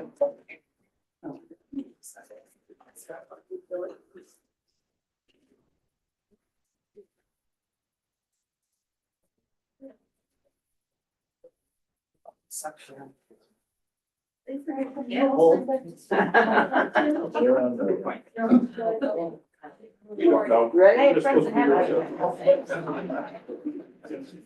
too many. I had I had a 50 next. I had changed. 6 friends that died at.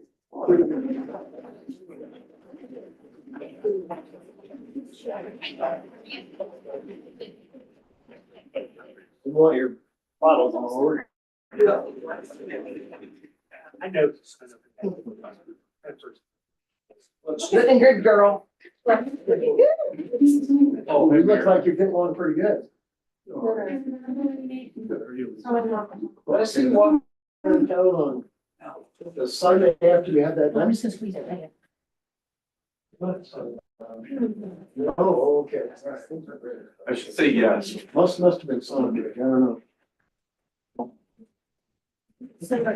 You're good.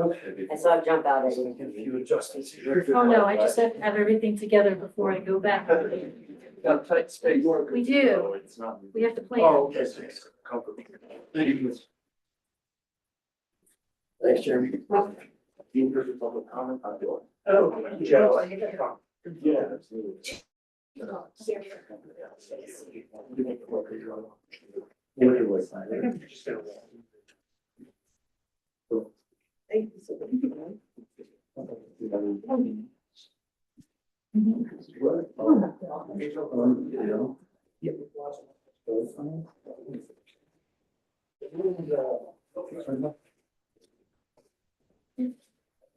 Oh, sorry, Sharon. That's okay. Let's see if you can get back in. I don't think I can. Hold on, let me sit back down again. And then that's.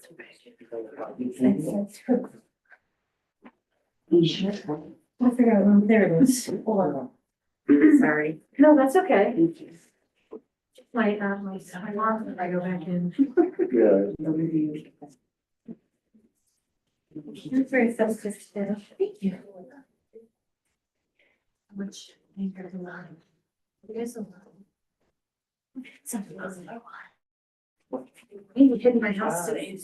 I know, I am not. I am reorganizing the bathroom. My cabinets go floor to ceiling. Can I tell you how much crap? I didn't realize how much crap I had. Hey, I'm gonna. I'll be a total. You're not gonna be able to work. Well, I'm sorry. Oh, okay. I'm off for a month, so Sure. that I had, like today, when I get home on Monday, I'm gonna finish the bathroom. Tomorrow is my reading. Sharon, do you know who bought, Jiggies? I don't. I'm just excited that it's gonna. Yeah. Did you guys buy Jiggies? Oh, congratulations. I'm so excited. See it and I get. What a great spot. What a great spot. It is, it's right on the river, it's on the creek, I mean. Well, no, I mean, It's, and I don't know anything about your design, honestly. I haven't looked that deeply into it, but I have said often it's really the only place that you could have riverside dining or beers. yeah. Say, Have some nice wine. well done. So, Good little snack. Thank you, yeah, it was on it, it was there for a long time. It was, And, but before somebody else out of town buys it. Well, it's good to meet Keep it you. local. Chuck Harmon there. Carla, nice to meet you. Carla, Carla. nice to meet you. I definitely know who you are. Yeah, I see you around. I see you around. Nice to meet you guys. Well, congratulations on Sorry, getting it. Thank you. Are you gonna live down the below? I'm sorry. Yeah. Joe. Nice to meet you. Pleasure. I didn't already have a house here, I would have bought that thing. Yeah. Oh. So they own it. Okay. Welcome. Senator Chuck Harmon. That's why you thought you were saying Joe. It's actually starting. Yeah. Come here, look. But it was pretty gnarly.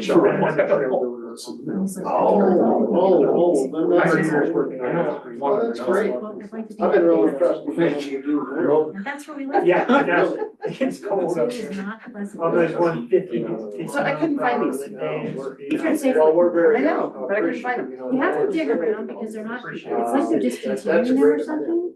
And they're just not like.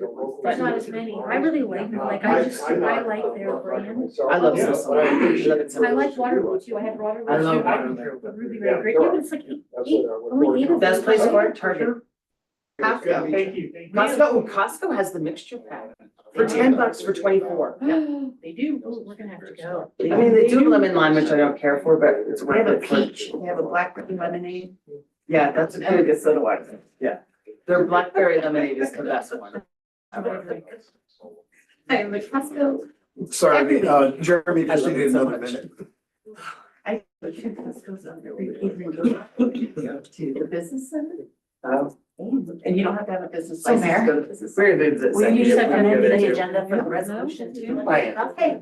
Yeah. Excellent. And So they see, you had have to make this. Yeah, so you can get in and get out. 20-pound bag of ice for $2.49. Well, all right, everybody, come on in. I'd like to welcome everybody to the April 27th, 2026 regular council meeting, for the city of Idaho Springs. We'll call it to order at 7:21.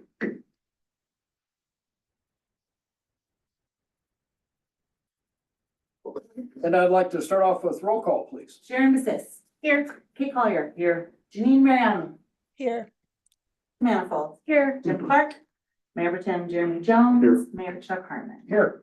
All please rise for pledge of allegiance. I pledge allegiance to the flag of the United States of America and to the republic for which it stands, one nation, under God, indivisible, with liberty and justice for all. Thank you. Have a seat.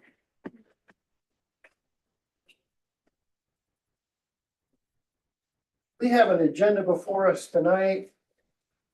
I would like to make two amendments to the agenda. One is on item 15A of the agenda. There is a slight but important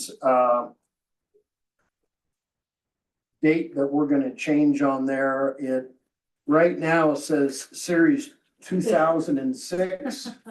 And as we know, it should say ordinance number 6, series 2026. Okay. And then also, as we discussed in the work session, under resolutions, would like to add resolution number 9, series 2026. And this is on our resolution to adopt phase 1 water use restrictions and guidelines.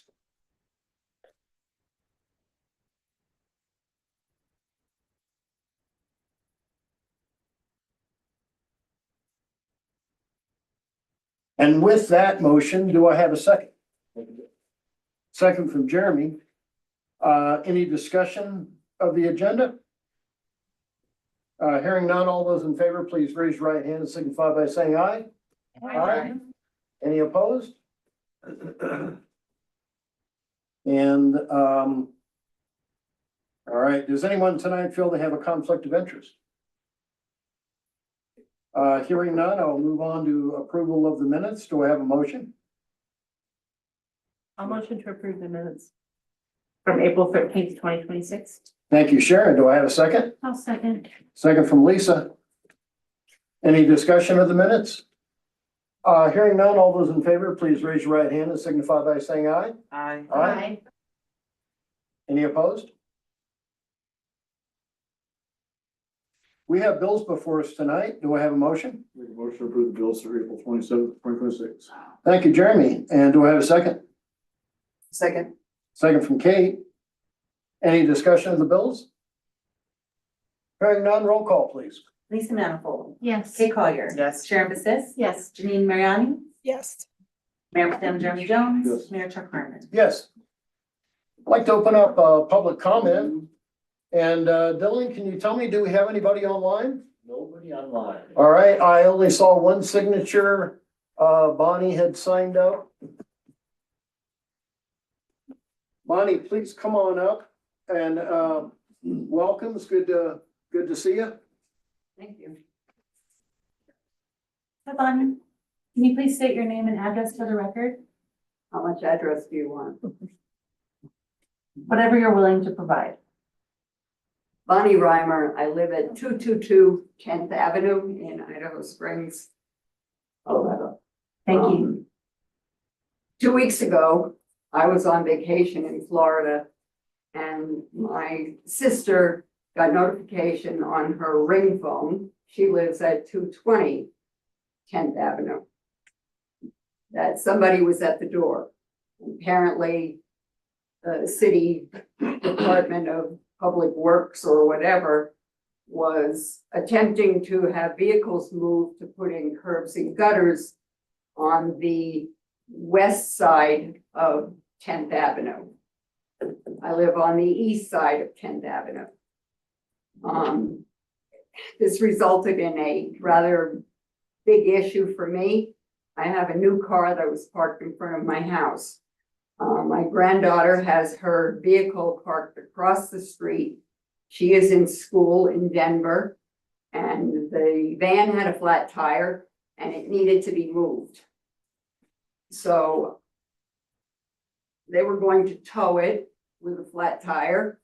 And I made a phone call. I spoke to Everett and had to speak to my two sons who were going to get the tire fixed, move the vehicle, and also move my car because my car has less than 2,000 miles on it. I don't want a courtesy tow. I don't want anybody touching my car. And I was also informed that they were not going to do curbs and gutters on my side of the street. So I said, okay, and I was reassured that I would get notification when my side of the street was going to get curbs and gutters. All of that being said, I came home from my vacation with curbs and gutters in place and a sidewalk in place, and absolutely no notification from the city that this was intended to happen. I would have moved vehicles before I left on vacation if I had known. We got nothing, no paper on the door, no phone call, nothing. Just all of a sudden move the cars we're putting in curbs and gutters. There were a lot of issues involved with moving my car, moving the other vehicle. I was left with a 2-foot hole in front of my gate that my son had to drag dirt my property to fill in the hole so that it wouldn't be so dangerous. My gate didn't align. My son had to cut the bottom off the gate. The fence had to be moved completely in the front. All of that could have been avoided had I known ahead of time that this was going to happen. Again, there was no notification. I don't understand any other time stuff has happened, there's been notification. Thank you. Bonnie, thank you very, very much. This is the first myself or council has heard of this. And normally in public comment, we don't have back and forth. This is our time to listen. And this was, I will tell you something that we are certainly going to try to ever have happen again. I'm very sorry that happened to you. That would be good. I've lived there 40 years and haven't had curbs and gutters. They decided on that Monday. Today's the day. And yeah, I'm very sorry that you did not receive notification. Hopefully they'll go for another 40 years. All right, Thank you. thank you very much. Well, that will conclude, public comment. And, we're gonna talk about, liquor licensing and have a public hearing on the liquor licensing.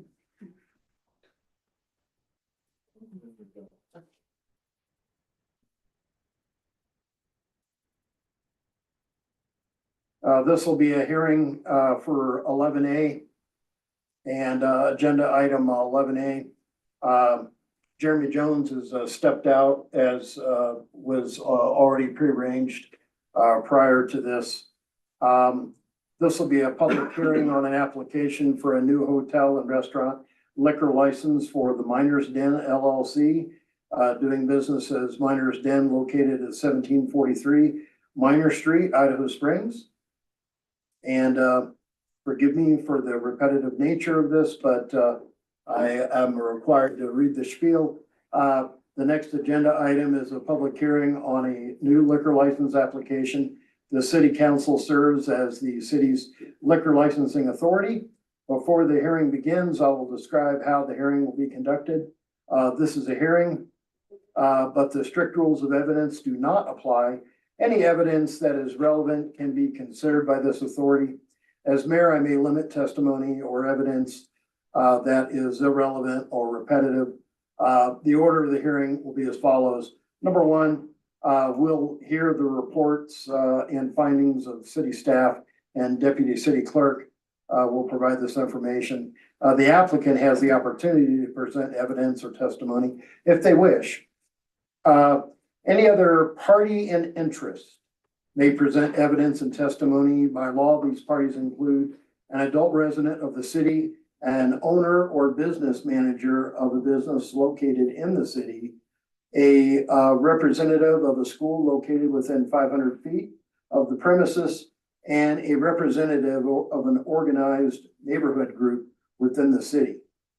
The applicant and city staff may respond to and address anything said by the parties in interest. The applicant is then permitted to give a final statement if they so choose. Throughout the process, this licensing authority may ask questions. After all evidence and testimony has been received, I will close the hearing. The authority will make a decision by motion and a roll call vote. I will now open the hearing on an application for a new hotel and restaurant liquor license for the Miner Den LLC, DBA the Miners Den located at 1743 Miner Street, Idaho Springs. And time for the record is 7:31. And I invite Deputy City Clerk Wonder to present her report. Good evening, Mayor and Council. You have my report in your packet.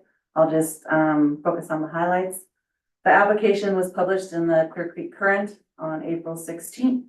Exhibit A in the packet shows that affidavit of publication and was posted on the premises on April 9th, 2026. The applicant is entitled to possession of the premises by virtue of a property lease.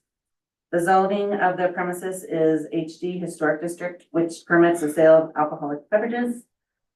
I did receive a successful petition concerning the proposed premises with 55 resident signatures. Of those, 43 signed in favor of the new license, 0 signed against the license, and 12 signatures have been excluded as they reside outside of the city limits of Idaho Springs. A building permit has been applied for and is in review to modify the premise for kitchen to what is required for this type of license. All state and local license fees have been paid for. And that's my report. All right, For any questions. thank you very much. Any questions of Wonder? No. All right, She's always hearing, good. hearing none, I would invite the applicant to come forward if they so wish. Welcome, welcome. Good evening. My name is Kenny Coburn. This is my partner, Carla Boucher. Oh, yes. Yes, Carla Boucher, can you state your physical address, please? Your name and address for the record. Carla Boucher, 406 Soda Creek Road, Idaho Springs, Colorado, 80452. And you, sir? Kenny Coburn, 1625 Minor Street. Okay, please raise your right hand. Do you swear that the testimony you're about to give is the truth, the whole truth, and nothing but the truth? Yes. Yes. Thank you very much. All right, well, it's good to have you. And you're invited to present any testimony or evidence that you wish. Well, I mean, I will just say this, I've been here for a couple of years and I very much enjoyed the town. Carla's been here apparently her whole life. So, and I will apologize in advance. I can get very loud when I start talking, so just tell me to back up a little bit. But no, I mean, yeah, I've enjoyed living here. When Carla and I got together and decided that we wanted to do something in the town, you know, we came up with a bar. And that was available, so we bought it. And now we're trying to go through all the proper procedures for everything from building permits to liquor license to food license to tobacco license and all of those kind of things. I think we've shown that we're willing and able to work with the city and all of the folks in it to do the right things and move the right way, although with Wonder's help, it has been very good because I think she will tell you that I am a neophyte at this. And I struggle sometimes with why one thing goes in front of another. But anyway, we're getting there. We think it's going to be good. We think it's going to be good for the city. We've got a great place. We're going to have outside seating. We're going to have, you know, some areas where people can watch the rafters. We're going to have some areas where people can enjoy cigars on the outside. We're going to have just a really neat little bar. So that's, I wish I had a better statement, but that's it. All right. Well, some of the best are from the heart. Yeah. Thank you. Anything further? No, I'm local. I've been in this city for a while. Not my whole life, but I've been born and raised Colorado anyway. I wanted to keep it local. I didn't want to see an outsider come by it, tear it down. This part of the historic, even though it doesn't have the sign and flag, but it's still historic. And everybody knows Jiggy's Cafe. So it's the old Jiggy's. That's what I say. Miners Den, the old Jiggy's. Yeah, so just keep it local, keep it clean, keep it fun. Enjoy the rafters, enjoy the creek. All right. Council, any our liquor licensing authority, any questions for the applicant? No, I mean, just knowing bars and in the background, it takes a while, don't worry, you'll learn. Yeah. Wender will help you not make any mistakes. She has been, I almost use the word wonderful, but that would be redundant. So. And Janine, thank you for joining us online. I just want to make sure you have an opportunity to ask any questions, should you have any. No questions, thank you. Okay, all right. Well, thank you very much. Wait, I Thank have a you. quick- Oh, sorry, go ahead. Oh, yes. Are you all keeping the apartment as a Yes. rented apartment? Will they be maintaining, That would be me. that'll be you, okay, Yes. okay, I'm moving from 1625 to 1473. All right, okay, perfect, thank you. Sure, of course. all right. Anything further? Okay, well, thank you very much. If anything comes up, you guys got our numbers and I mean, feel free. Oh, whatever. I know you have my number. That's why I looked at you. But seriously, just give us a call. We're very much looking forward to working with everyone. Good luck. Thank you. All right, I want to make sure that we do not have a party in interest in the room. Which is to make a statement. All right. and Wonder there- does. oh, I'm not a party in interest, Oh, but I yes, would well- like to, just mention that, Idaho Springs Police Department did clear the applicants and agree that they are able to hold a liquor license. All So I right, didn't mention that part. all right, Wonder, thank you for that. I do appreciate that.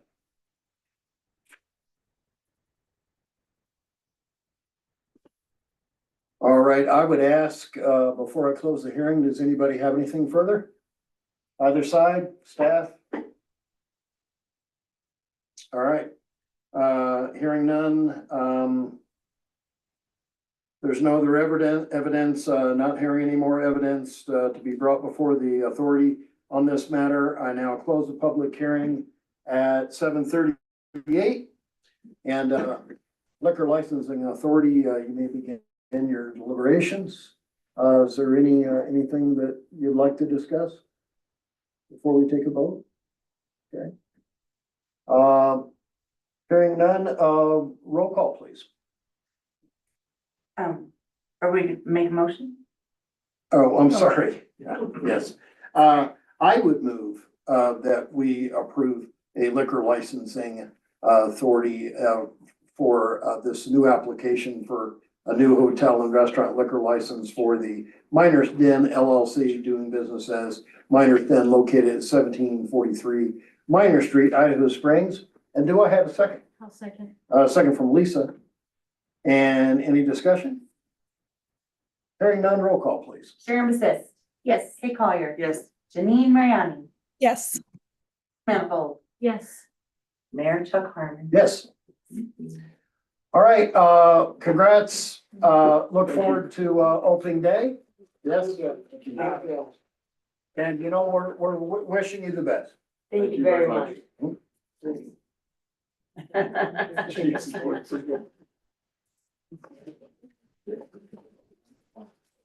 All right, next up, we have our finance officer with us tonight.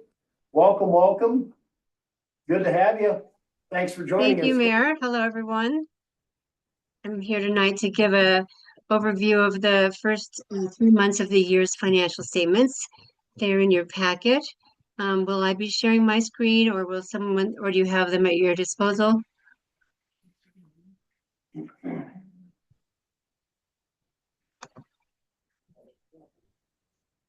I think it might be best if you shared your screen if you can, Lorraine. Will do. Can you all see it now? Yeah, but it would help if it were larger. Maybe a couple sizes, maybe more. Is that better? Yes, there you go. See?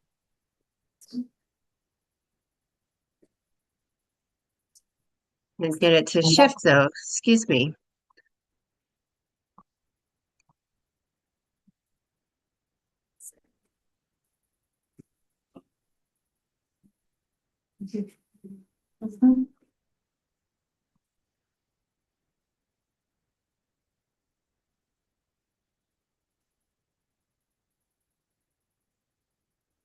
Some reason I can't get it to shift, so hold on, please. Okay.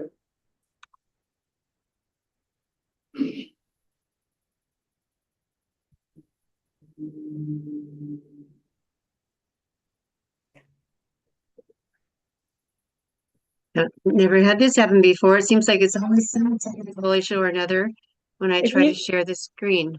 I'm happy to share my screen and you can tell me when to move if that, yeah, if that's an option. Thank you. That'd be helpful. All right. So I'm on the first page, which is the combined cash page of the financial statements, and it shows you that at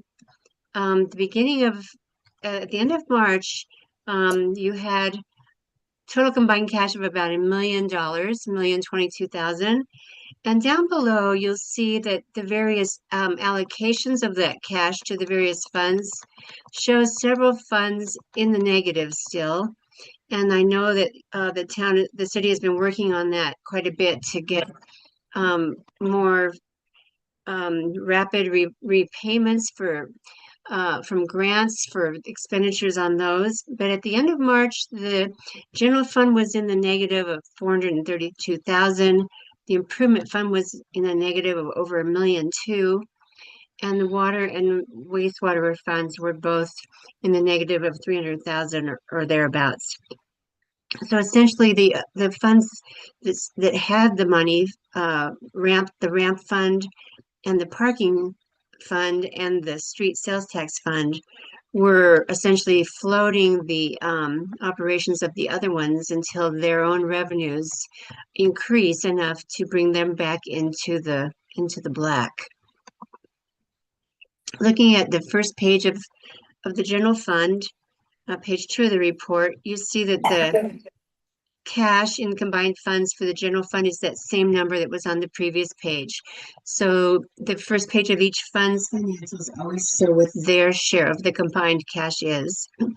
The general fund was in the negative, but it does have some cash that it's expecting from the county treasurer that comes in a month later, and some other receivables of sales tax, et cetera, that'll come in a little bit later, and property taxes that will be collected again particularly in April and in June is when you receive most of your property taxes. So there is, help on the way, but at the end of March, there was still a very good, large concern over the cash flow for the city. Going to the next page, the general fund revenues with comparison to budget. Your top 10 budgeted line items for revenue sources are highlighted here. And for most revenues that come in evenly through the year, you'd want to see around a quarter of them having come in so far.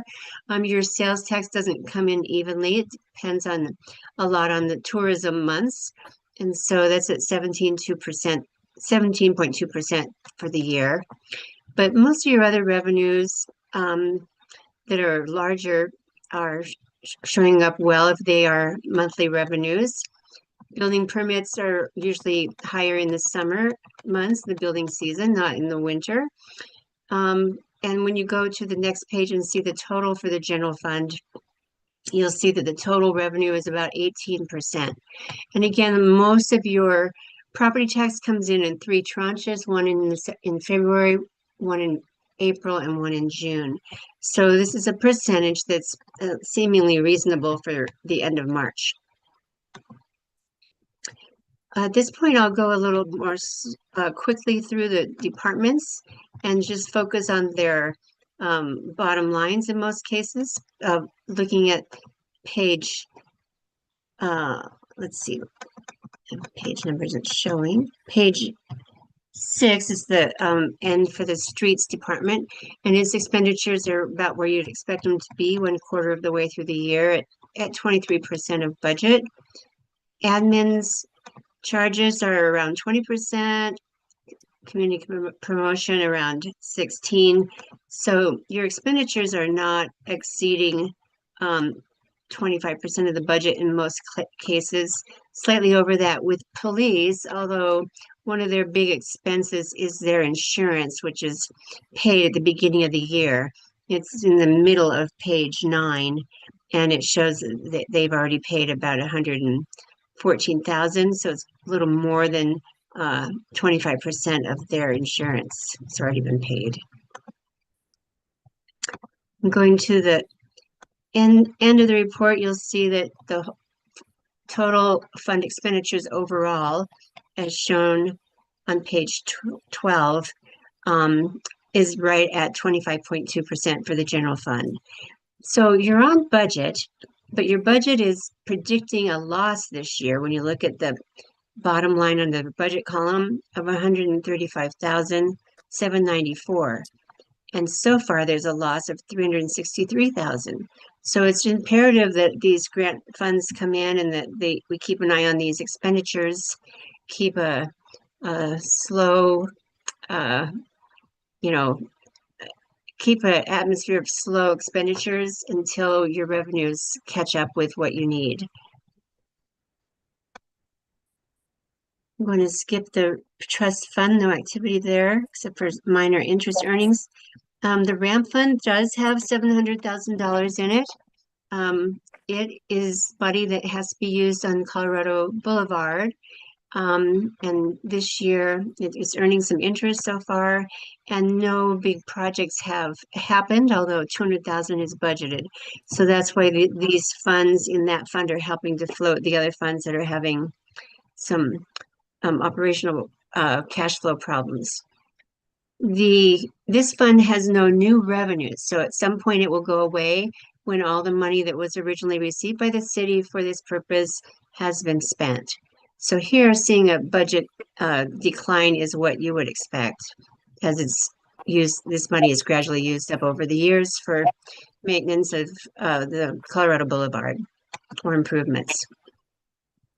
The improvement fund is where you build a lot of your capital projects. And again, this shows the 1.2 million in the cash deficit position, page 18, at the end of March.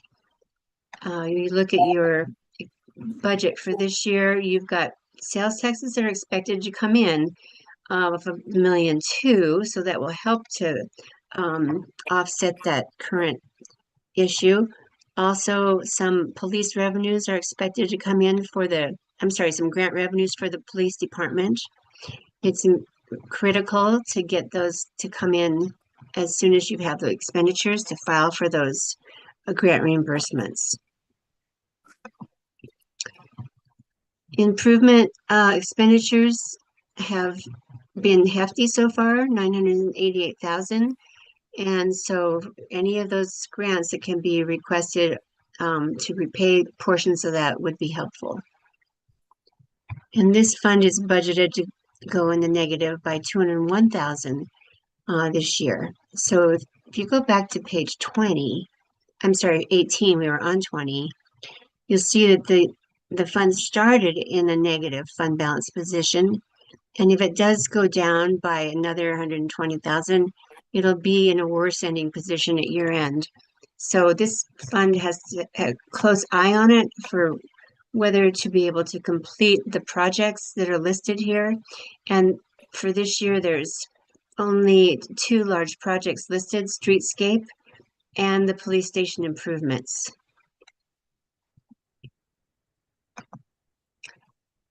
Conservation Trust Fund is revenues from lottery funds have to be used on parks or similar improvement projects. You get a little bit each year. You've built up a hefty fund balance, and part of this will be transferred to the improvement fund for the parks project. That will help the improvement fund. Street Sales Tax Fund does have money here. It has a current equity of $1.6 million. It has, oops, I went the wrong way.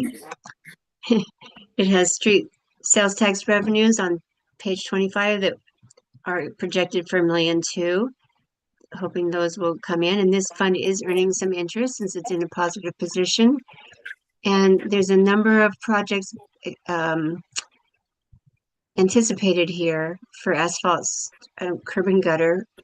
And then there's the payment on the bonds, which have already been issued, of course, and that have many have debt service payments due every year. If all these funds are spent as planned, there'll be a net income of 66,000 to add to the fund balance for this fund. Here's the water fund on page 27, and it does show the negative cash beginning. It shows some receivables that don't quite offset that. And so we're looking for income to have to be what offsets the cash situation. So far for the year, however, there's been a loss of 20,000. That's partly because of billing only every other month. So, but you have had some billings in March, so you've had billings showing up here so far for the year of 104,000. I'm sorry, I was on the wrong line. You get the sales taxes every month, but you don't bill in March, and so you just have February's billings showing, which is 1 month and not, which covers 2 months worth of usage instead of 3 months that are in a March report. Looking at the sales tax, we think about that and talk about that and how this money is going into the water fund based on the vote that was held by the people a couple of years ago. Looking at user fees, which would be a much more typical way of financing the operations of this fund, and whether they could be restructured so that the businesses, which would mean the visitors, would pay more. And the sales taxes perhaps could go to help another fund like the improvement fund. Here's the water fund expenditures, and they're at 20% for the year, 11% for the year. But this, when you look at the major water distribution project of 3.6 million, the fund doesn't currently have that much money to spend on a major improvement project. And so this is making the viability of completing that project this year on your water main. Sorry, Lorraine, where are you at? I got lost in.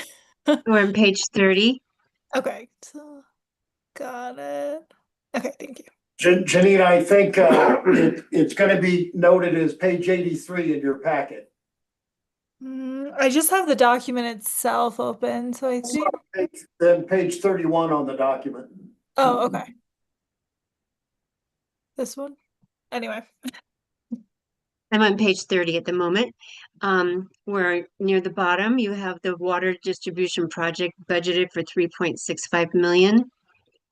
But the ability to do that project is tempered by the lack of cash in that fund to actually be able to pay 3.5 million for a project.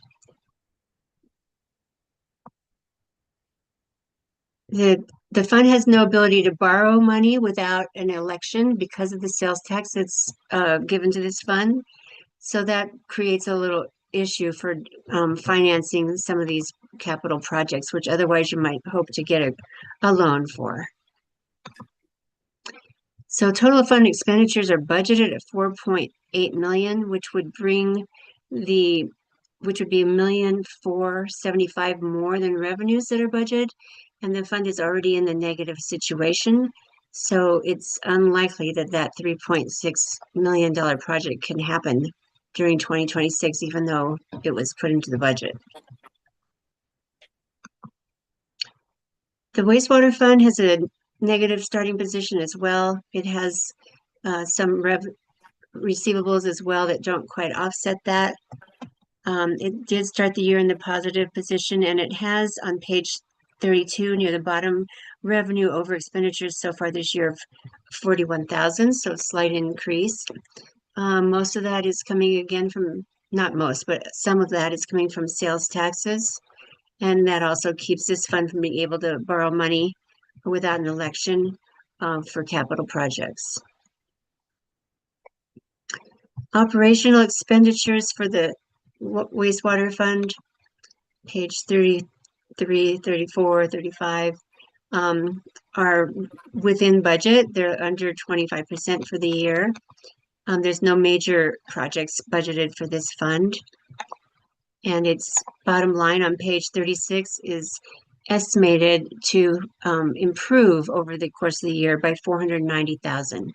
So that would offset the current deficit and get this fund back on the right side of the ledger.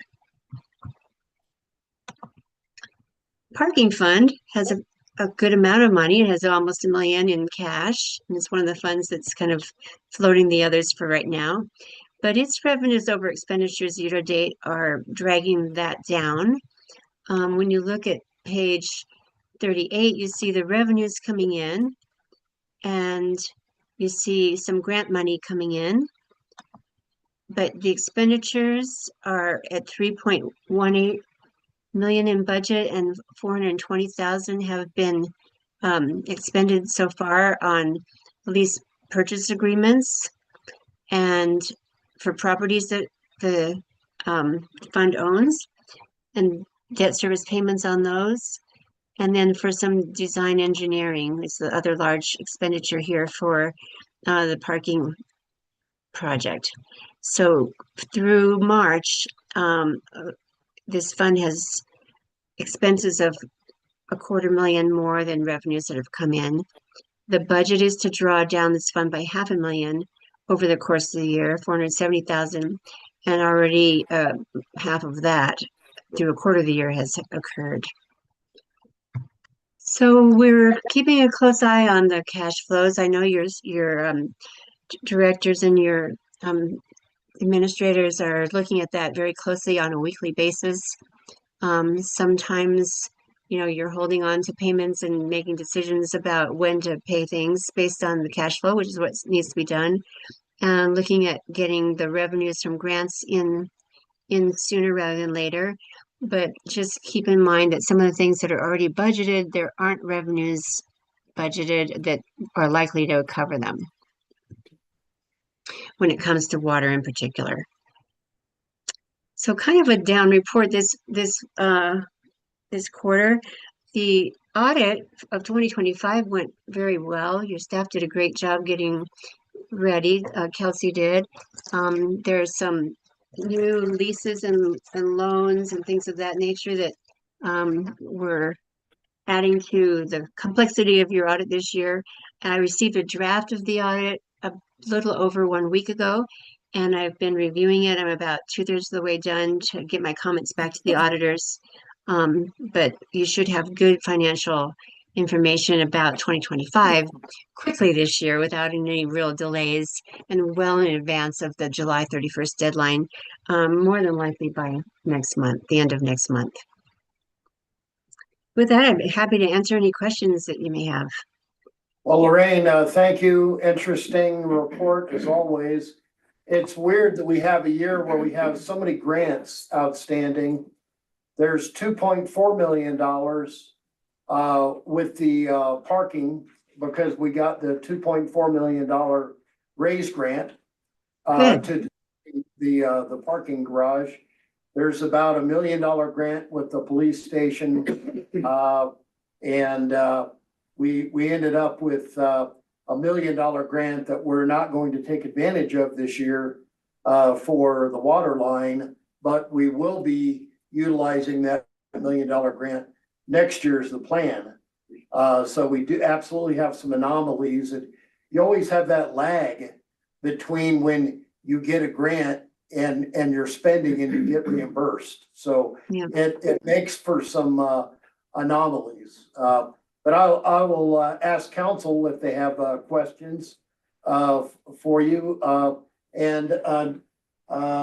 Like to start with Lisa. Any questions? I do. Lorraine, the lottery fund, is that transfer of about 140,900 and change? Is that park project that you mentioned? Is that, maybe this is an Andy question, is that the CRC park project? Andy might be able to tell you the name of the project, but it's not quite 140,000. It's 120,000 that's budgeted there for transfer. We would keep some in the fund, in the conservation trust fund, but yes, that was being considered for one of the parks projects, perhaps CRC, yes. What other park project would it be considered for? Shelley Quinn, but I think now that I'm thinking about it, I think it was CRC Park. Okay. Thank you. And Kate, any questions? Sure. Hey, Janine, any questions? No questions, thanks. All right, Jeremy? No, sir. All right, Lorraine, thank you as always. Very, very interesting report. Appreciate you spending some time this evening with us, going over this. You're welcome, Mayor. Thank you very much for your time and attention. I appreciate it too. All right, then next up, I would like to go with one of the items that we amended the agenda for, and that is on the water restriction. And do I have a motion? I'll move to approve resolution number 9, 2026, and to adopt water use and guidelines and restrictions for the 2026 summer. Thank you, Kate. And do I have a second? Oh, I'm sorry, effective May 1st, 2026. Oh, thank you very much for catching that. Lisa got it. And do I have a second? I'll second. A second from Lisa. Any discussion? Hearing none, roll call, please. Sharon Bassist. Yes. Kate Collier. Yes. Janine Mariani. Yes. Lisa Manifold. Yes. Mayor Potem Jeremy Jones. Yes. Mayor Chuck Harmon. Yes. All right, we do not have first readings. Second reading, we are going to have a hearing.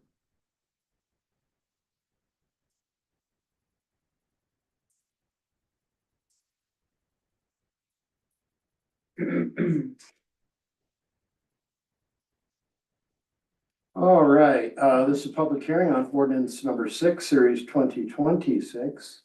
Next, agenda item is, for this public hearing on ordinance 6/2026. The ordinance adopts several, other technical codes by reference under state statute. This ordinance requires a public hearing, and the order of the hearing will be as follows. I'll invite city staff to give a presentation of the ordinance. Council may ask questions of staff.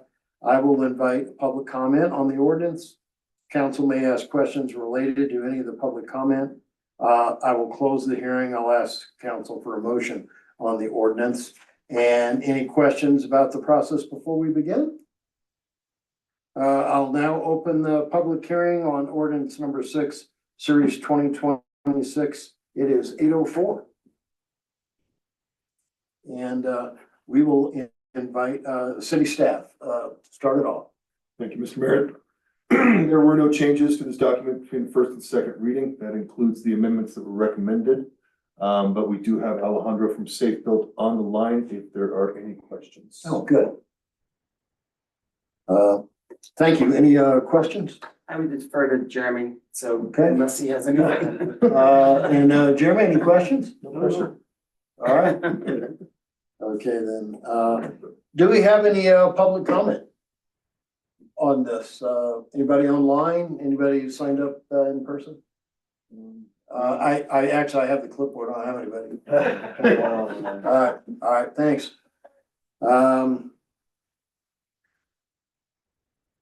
Anything further before I close the hearing, either from staff or from council? Okay, hearing none, I will close the hearing at 8:05. And do I have a motion?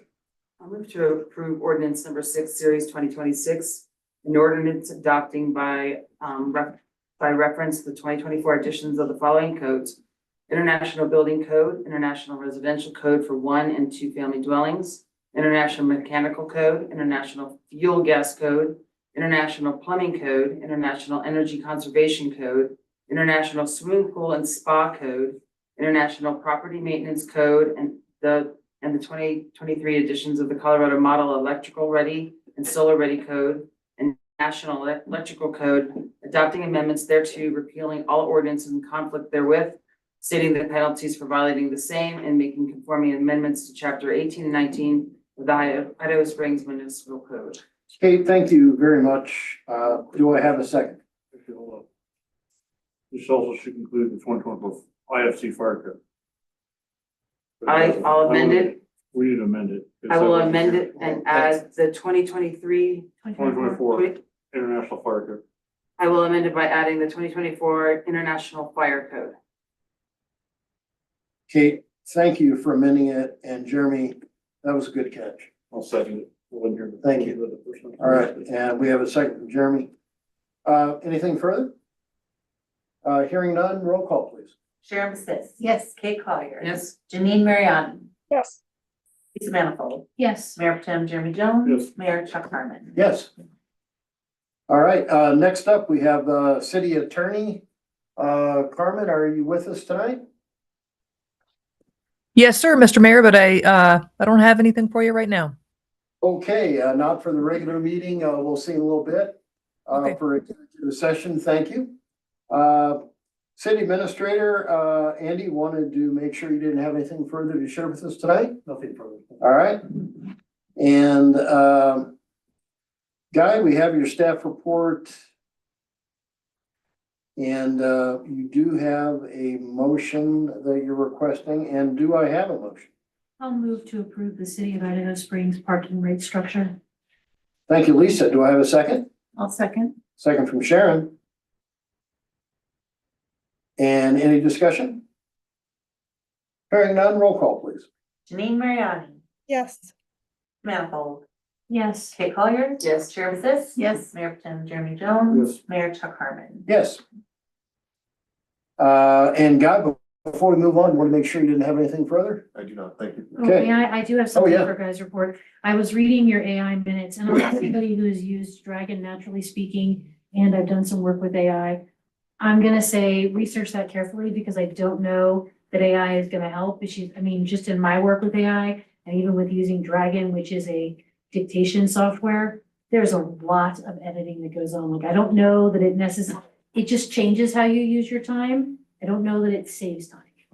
And actually, I concur on that. I think that, because unless this new technology is gonna be able to recognize voices, Wender's gonna still have to go through and read and decipher who said what in the discussion. And I don't think any AI technology that I've heard of so far is ready for that yet. Wonder, what's your impression? I really truthfully haven't used any AI for minutes because I'm just stuck on this old part, but I agree that you have to, and I've been warned just by everyone that you have to make sure you just read it all, because it could be very wrong and get the whole story wrong. It's also, AI is coming with its own warning label. At the end of everything that you get, it says verify your sources. So I say, she's doing a great job. And until it's absolutely 100%, which it will never be, I think we. It hallucinates. It has. And then also, what is the hallucination. cost of it? Cause I mean, It's actually not that expensive. It really is. Well, some of the programs we use right now, I think just have it and can take like notes, let's say, not dictation or whatever. Yeah. So I think maybe if there was a lot of commotion or a lot of things happening, it could be helpful, or if I just had to pay attention to something else. So I think there is some benefit. I don't know about all the time, just it doing it and saying, oh, great, I don't have to do that anymore. Yeah, you can add it as Zoom, probably on here. You could turn it on AI companion. It does really well for online because like my name is here. It doesn't do as well for who's in the room, but it could definitely like give you an overview that you could edit. So that's my experience. And I've heard that like if we had microphones designated to people, then it could decipher who was saying what. Oh. But that's a whole sound system, more money kind of. Gotcha. scenario. and I don't want a microphone from me. That'll pick out individual. I want you to hear what I'm saying, you'll know it. And I think the exercise we're going through is to see if it is viable. Not to force it, but to see if it's viable, if it's workable, if it's not, we want it. Right. I would Okay. I would just say proceed with caution, just in my work with it. Yeah, we've heard the same thing. It's true. All right. Dylan, have your staff report and just wanted to make sure you didn't have anything further to share tonight. Nothing else for me, thanks. Okay, well, thank you. Wonder, I will say thank you once again. Excellent breakdown. Very helpful when we have, particularly the East and West End. I thought it was interesting. We're actually up 5.5% on sales. The reason why it said that we're down 1%, that's actually for the year. But for the month, I hope it's a trend that sticks with us because that was not exactly a snowy month. And yet we were still able to eke out, 5.5% on the upside. So anyways, appreciate the sharing of the good news, and it was very interesting. I'm sure all of us noticed East End up slightly over even downtown. So we learn a lot with that report. Chuck, I apologize. I would Oh, like yeah. to backtrack with Dylan's report. Sure. I saw that there's a lot in the planning commission. Can you give us an update at the next meeting? Well, just because I feel like we don't see what's happening in the planning commission until it shows up on our doorstep, just like a heads up, not we need to do anything, just so that we know what is coming. That's all. All right. Thank you. Anything for Wonder? Or Wonder, anything further to share? Yes. Yeah, I'll share the news of the group that I applied for a scholarship to go to the clerk school second And year. you got And it. I got it. Yeah. Well, that is Good job. excellent. Excellent news. Thank you very much. And Chief, you're up next. Just wanted to make sure you didn't have anything further to share with us. Nothing further, Mayor. All right, thank you very much. Public Works, Ed, we have your staff report. You do have one request for action, and do I have a motion? I motion to approve a quote from Roof Tech Restoration for the repair of concrete overhang on WRRF roof, $14,000 from line item 52-72-7310. Thank you, Jeremy. Do I have a second? I'll second. Second from Sharon. And any discussion? Hearing none, roll call, please. Chairman Sis. Yes. Kate Collier. Yes. Janine Mariani. Yes. Manifold. Yes. Mayor Tim Jimmy Jones. Mayor Chuck Harmon. Yes. And Ed, anything further to share with us tonight? Well, the concrete guys are finished. And it looks great. that's finished. The fire hydrant. We found a couple of bad valves in the system. And this is up across from the rec center, the new park there? Yes. Yeah, And, we just kind of kept moving out to try to turn valves off to isolate the valves that were broken. And we got out to a point to where we don't want to risk turning off most of the town. So I've got a company coming up Wednesday that can insert a plug into the line live and just plug that off, and then we can get rid of that whole extension and hydrant that's in that. It did increase the cost slightly. It was $4,500 was the quote to plug the line off.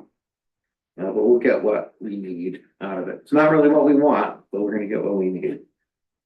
Our water lines are always just a never ending surprise. Now, I've learned a bunch of things about what's over there. I mean, we didn't know that these lines are some of the oldest in the system. Makes sense. One of the statements that was made is that a person saw a stamp on one of the pipes, a casting date of 1899. Oh my God. Was on one of the, We should one of call the that pipes. company and get their stuff. Where's our warranty? Made it this long. Most of the hydrants are 1950s on that stretch of line. And,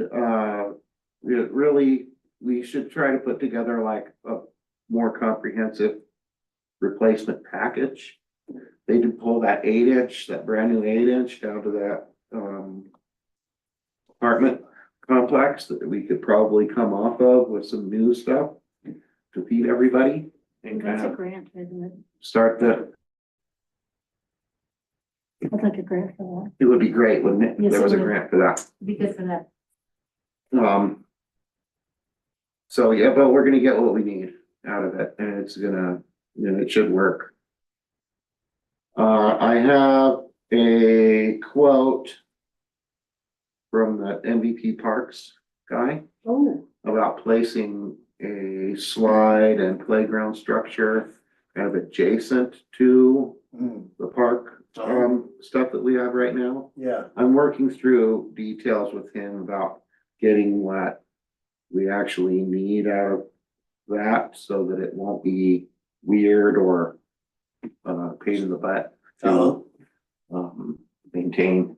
But I'm hoping to have something to you guys by next week. Okay, good. thank you. I'm gonna try not to Next spend, council week. yeah, I'm gonna try not to spend all the money. We like that. Yeah, I'm gonna do my best. All right. Ed, anything further? That's it. Thank you, Mayor and Okay, Council. Janine, wanted to make sure, you didn't have any further questions for Ed? Nope. Okay. All right. Well then, thank you very much. I do have one thing under mayor and council. Andy, has been on a very progressive evaluation. We don't let things fester for a year. And, but I would like to consolidate his evaluation at least annually for the benefit of council. And I would also like for council to have an opportunity to fill out their own evaluation sheet. So, we're going through a couple different evaluation sheets right now. By next council meeting, I will have one for you for evaluating the city administrator. I'm gonna give each one of you one. You are under no obligation. You can either turn it in to me or not. I will have an annual summary of Andy's evaluation. And I'm going to include anything that you would like to include. And if, we end up with 7 of them or just maybe 1 or 2 others, I fully understand. We may not, nor do we have to agree. But I think it would benefit all of us, at least annually, to have some evaluation and some performance review for Andy, at least to give him different perspectives. And so that is a coming attraction for next meeting. Okay. And before we move into executive session, I just want to ask, does anybody have anything further for the good of the order to share? Mayor, Yes. sorry, it's Carmen here. Sorry to bring this up now, but I wanted to, before the end of the business meeting, for folks who might be watching and who might tune out after exec session, just a point of clarification for you on agenda item 15A, the ordinance on second reading, the public hearing on the adoption of several codes by reference. An amendment to the motion to approve was made to add the IFC, the International Fire Code, to that ordinance, but that code indeed is not included in that ordinance. It was not included in those various adoptions by reference. That's why it wasn't in the title. The fire code is in a separate chapter of the code, chapter 18, as opposed to 19. The ordinance is what it is. The substance of what was adopted and approved by council was not changed, in my opinion, by that discussion, that amendment that occurred with the motion. So you don't need to do anything, in my opinion. I just wanted to make it real clear that the IFC was not included in that ordinance. That's all, Mayor. Thank you. I'm happy to answer any questions. Well, So we just need to include another date, Chuck? well, thank you very much. Tomorrow. You bet. Okay, They all interconnect, so. All okay. right. Well, I mean, in the past, we have done, right, Andy, over the phone, a special call, like you guys call us and say, Carmen could speak to this, but we may She is be able to do, we use this sparingly, but an emergency ordinance if we want to try to get this in line with this ordinance. sure, So, Carmen, you have thoughts on that? Yeah, we could do that. Jeremy, are we, I currently in the code, it notes we're under the 2018. Is there urgency to get under a new one? Yeah, there is. So the Okay. 2024 IFC needs to match the IBC, the all interconnect, so you can't have non-connected codes. It doesn't do either any good. So yeah, we need to adopt the 2024 IFC as quickly as we can. Yeah, then to Andy's point, we could certainly do, I think that qualifies as some urgency, and I could queue that up for your next meeting, of course. Jeremy, we might count on your expertise to advise on any local amendments needed to that code, or if what's currently codified is adequate. I think that Safe Built may have not advised on that as not within something that they deal with. I'm not sure why that wasn't included in this, but absolutely we can get that for you for next meeting, Council. is that too late, Jeremy? Or- No, we can't enforce the 2024 IBC, but we have the IFC in that. So this delays our ability to enforce. So we have done a call-in vote, Andy. I know that at least twice I voted that way. From Well, the mayor. Sorry, if I may. So the ordinance that you approved tonight, Council, was a regular ordinance, and it takes effect 30 days after final publication. It is not effective tonight. So if you then subsequently at your next meeting approve an emergency ordinance that is effective sooner, perhaps we could do something with the effective dates there where if they don't line up perfectly, they're at least closer together, and we could communicate with Safe Built about coordinating the effective enforcement or implementation of those codes so that they coincide. I think we could make that work. Okay. All right. All right, well, thank you, Carmen. You bet. Appreciate Sorry it. about the confusion. You bet. All right. Well, then, Wait, I do have one last thing. yeah, sure, go ahead. This is actually not anything major. First, I wanted to thank, I know she's not here, but thank Sadie for the business and promotion report. That was a really thorough report. I wanted to thank both the police department and the fire authority for their work with Bighorn. I don't know about you guys, but when I saw that picture online, it scared the crap out of me. So thank you for taking care of that quickly, because that is the last thing that we need. And then thank you to Wonder and Guy for getting that water thing done very quickly. That was a quick turnaround. And finally, thank you to Ed and your crew for getting the curbs done. Like, the curbs look good. You're welcome. I love them. They look really good. You Before see how the downtown was pavers, as you walk down Minor Street, are all lined up and. Yes. Yeah, Yeah, they look good. And I live on the other side of 10th Street, and I've been watching him get that done. It looks good. Cause it looked bad before. It looked really bad. Yeah, it was. It was like it was like the whole to China down there. The worst of the worst. So thank you. You're welcome. thank you very More to come as we, we'll scratch at it as we go. All right. Well, then I'm gonna make the motion that we go into executive session under CRS section 24-6-402 (4) B to confer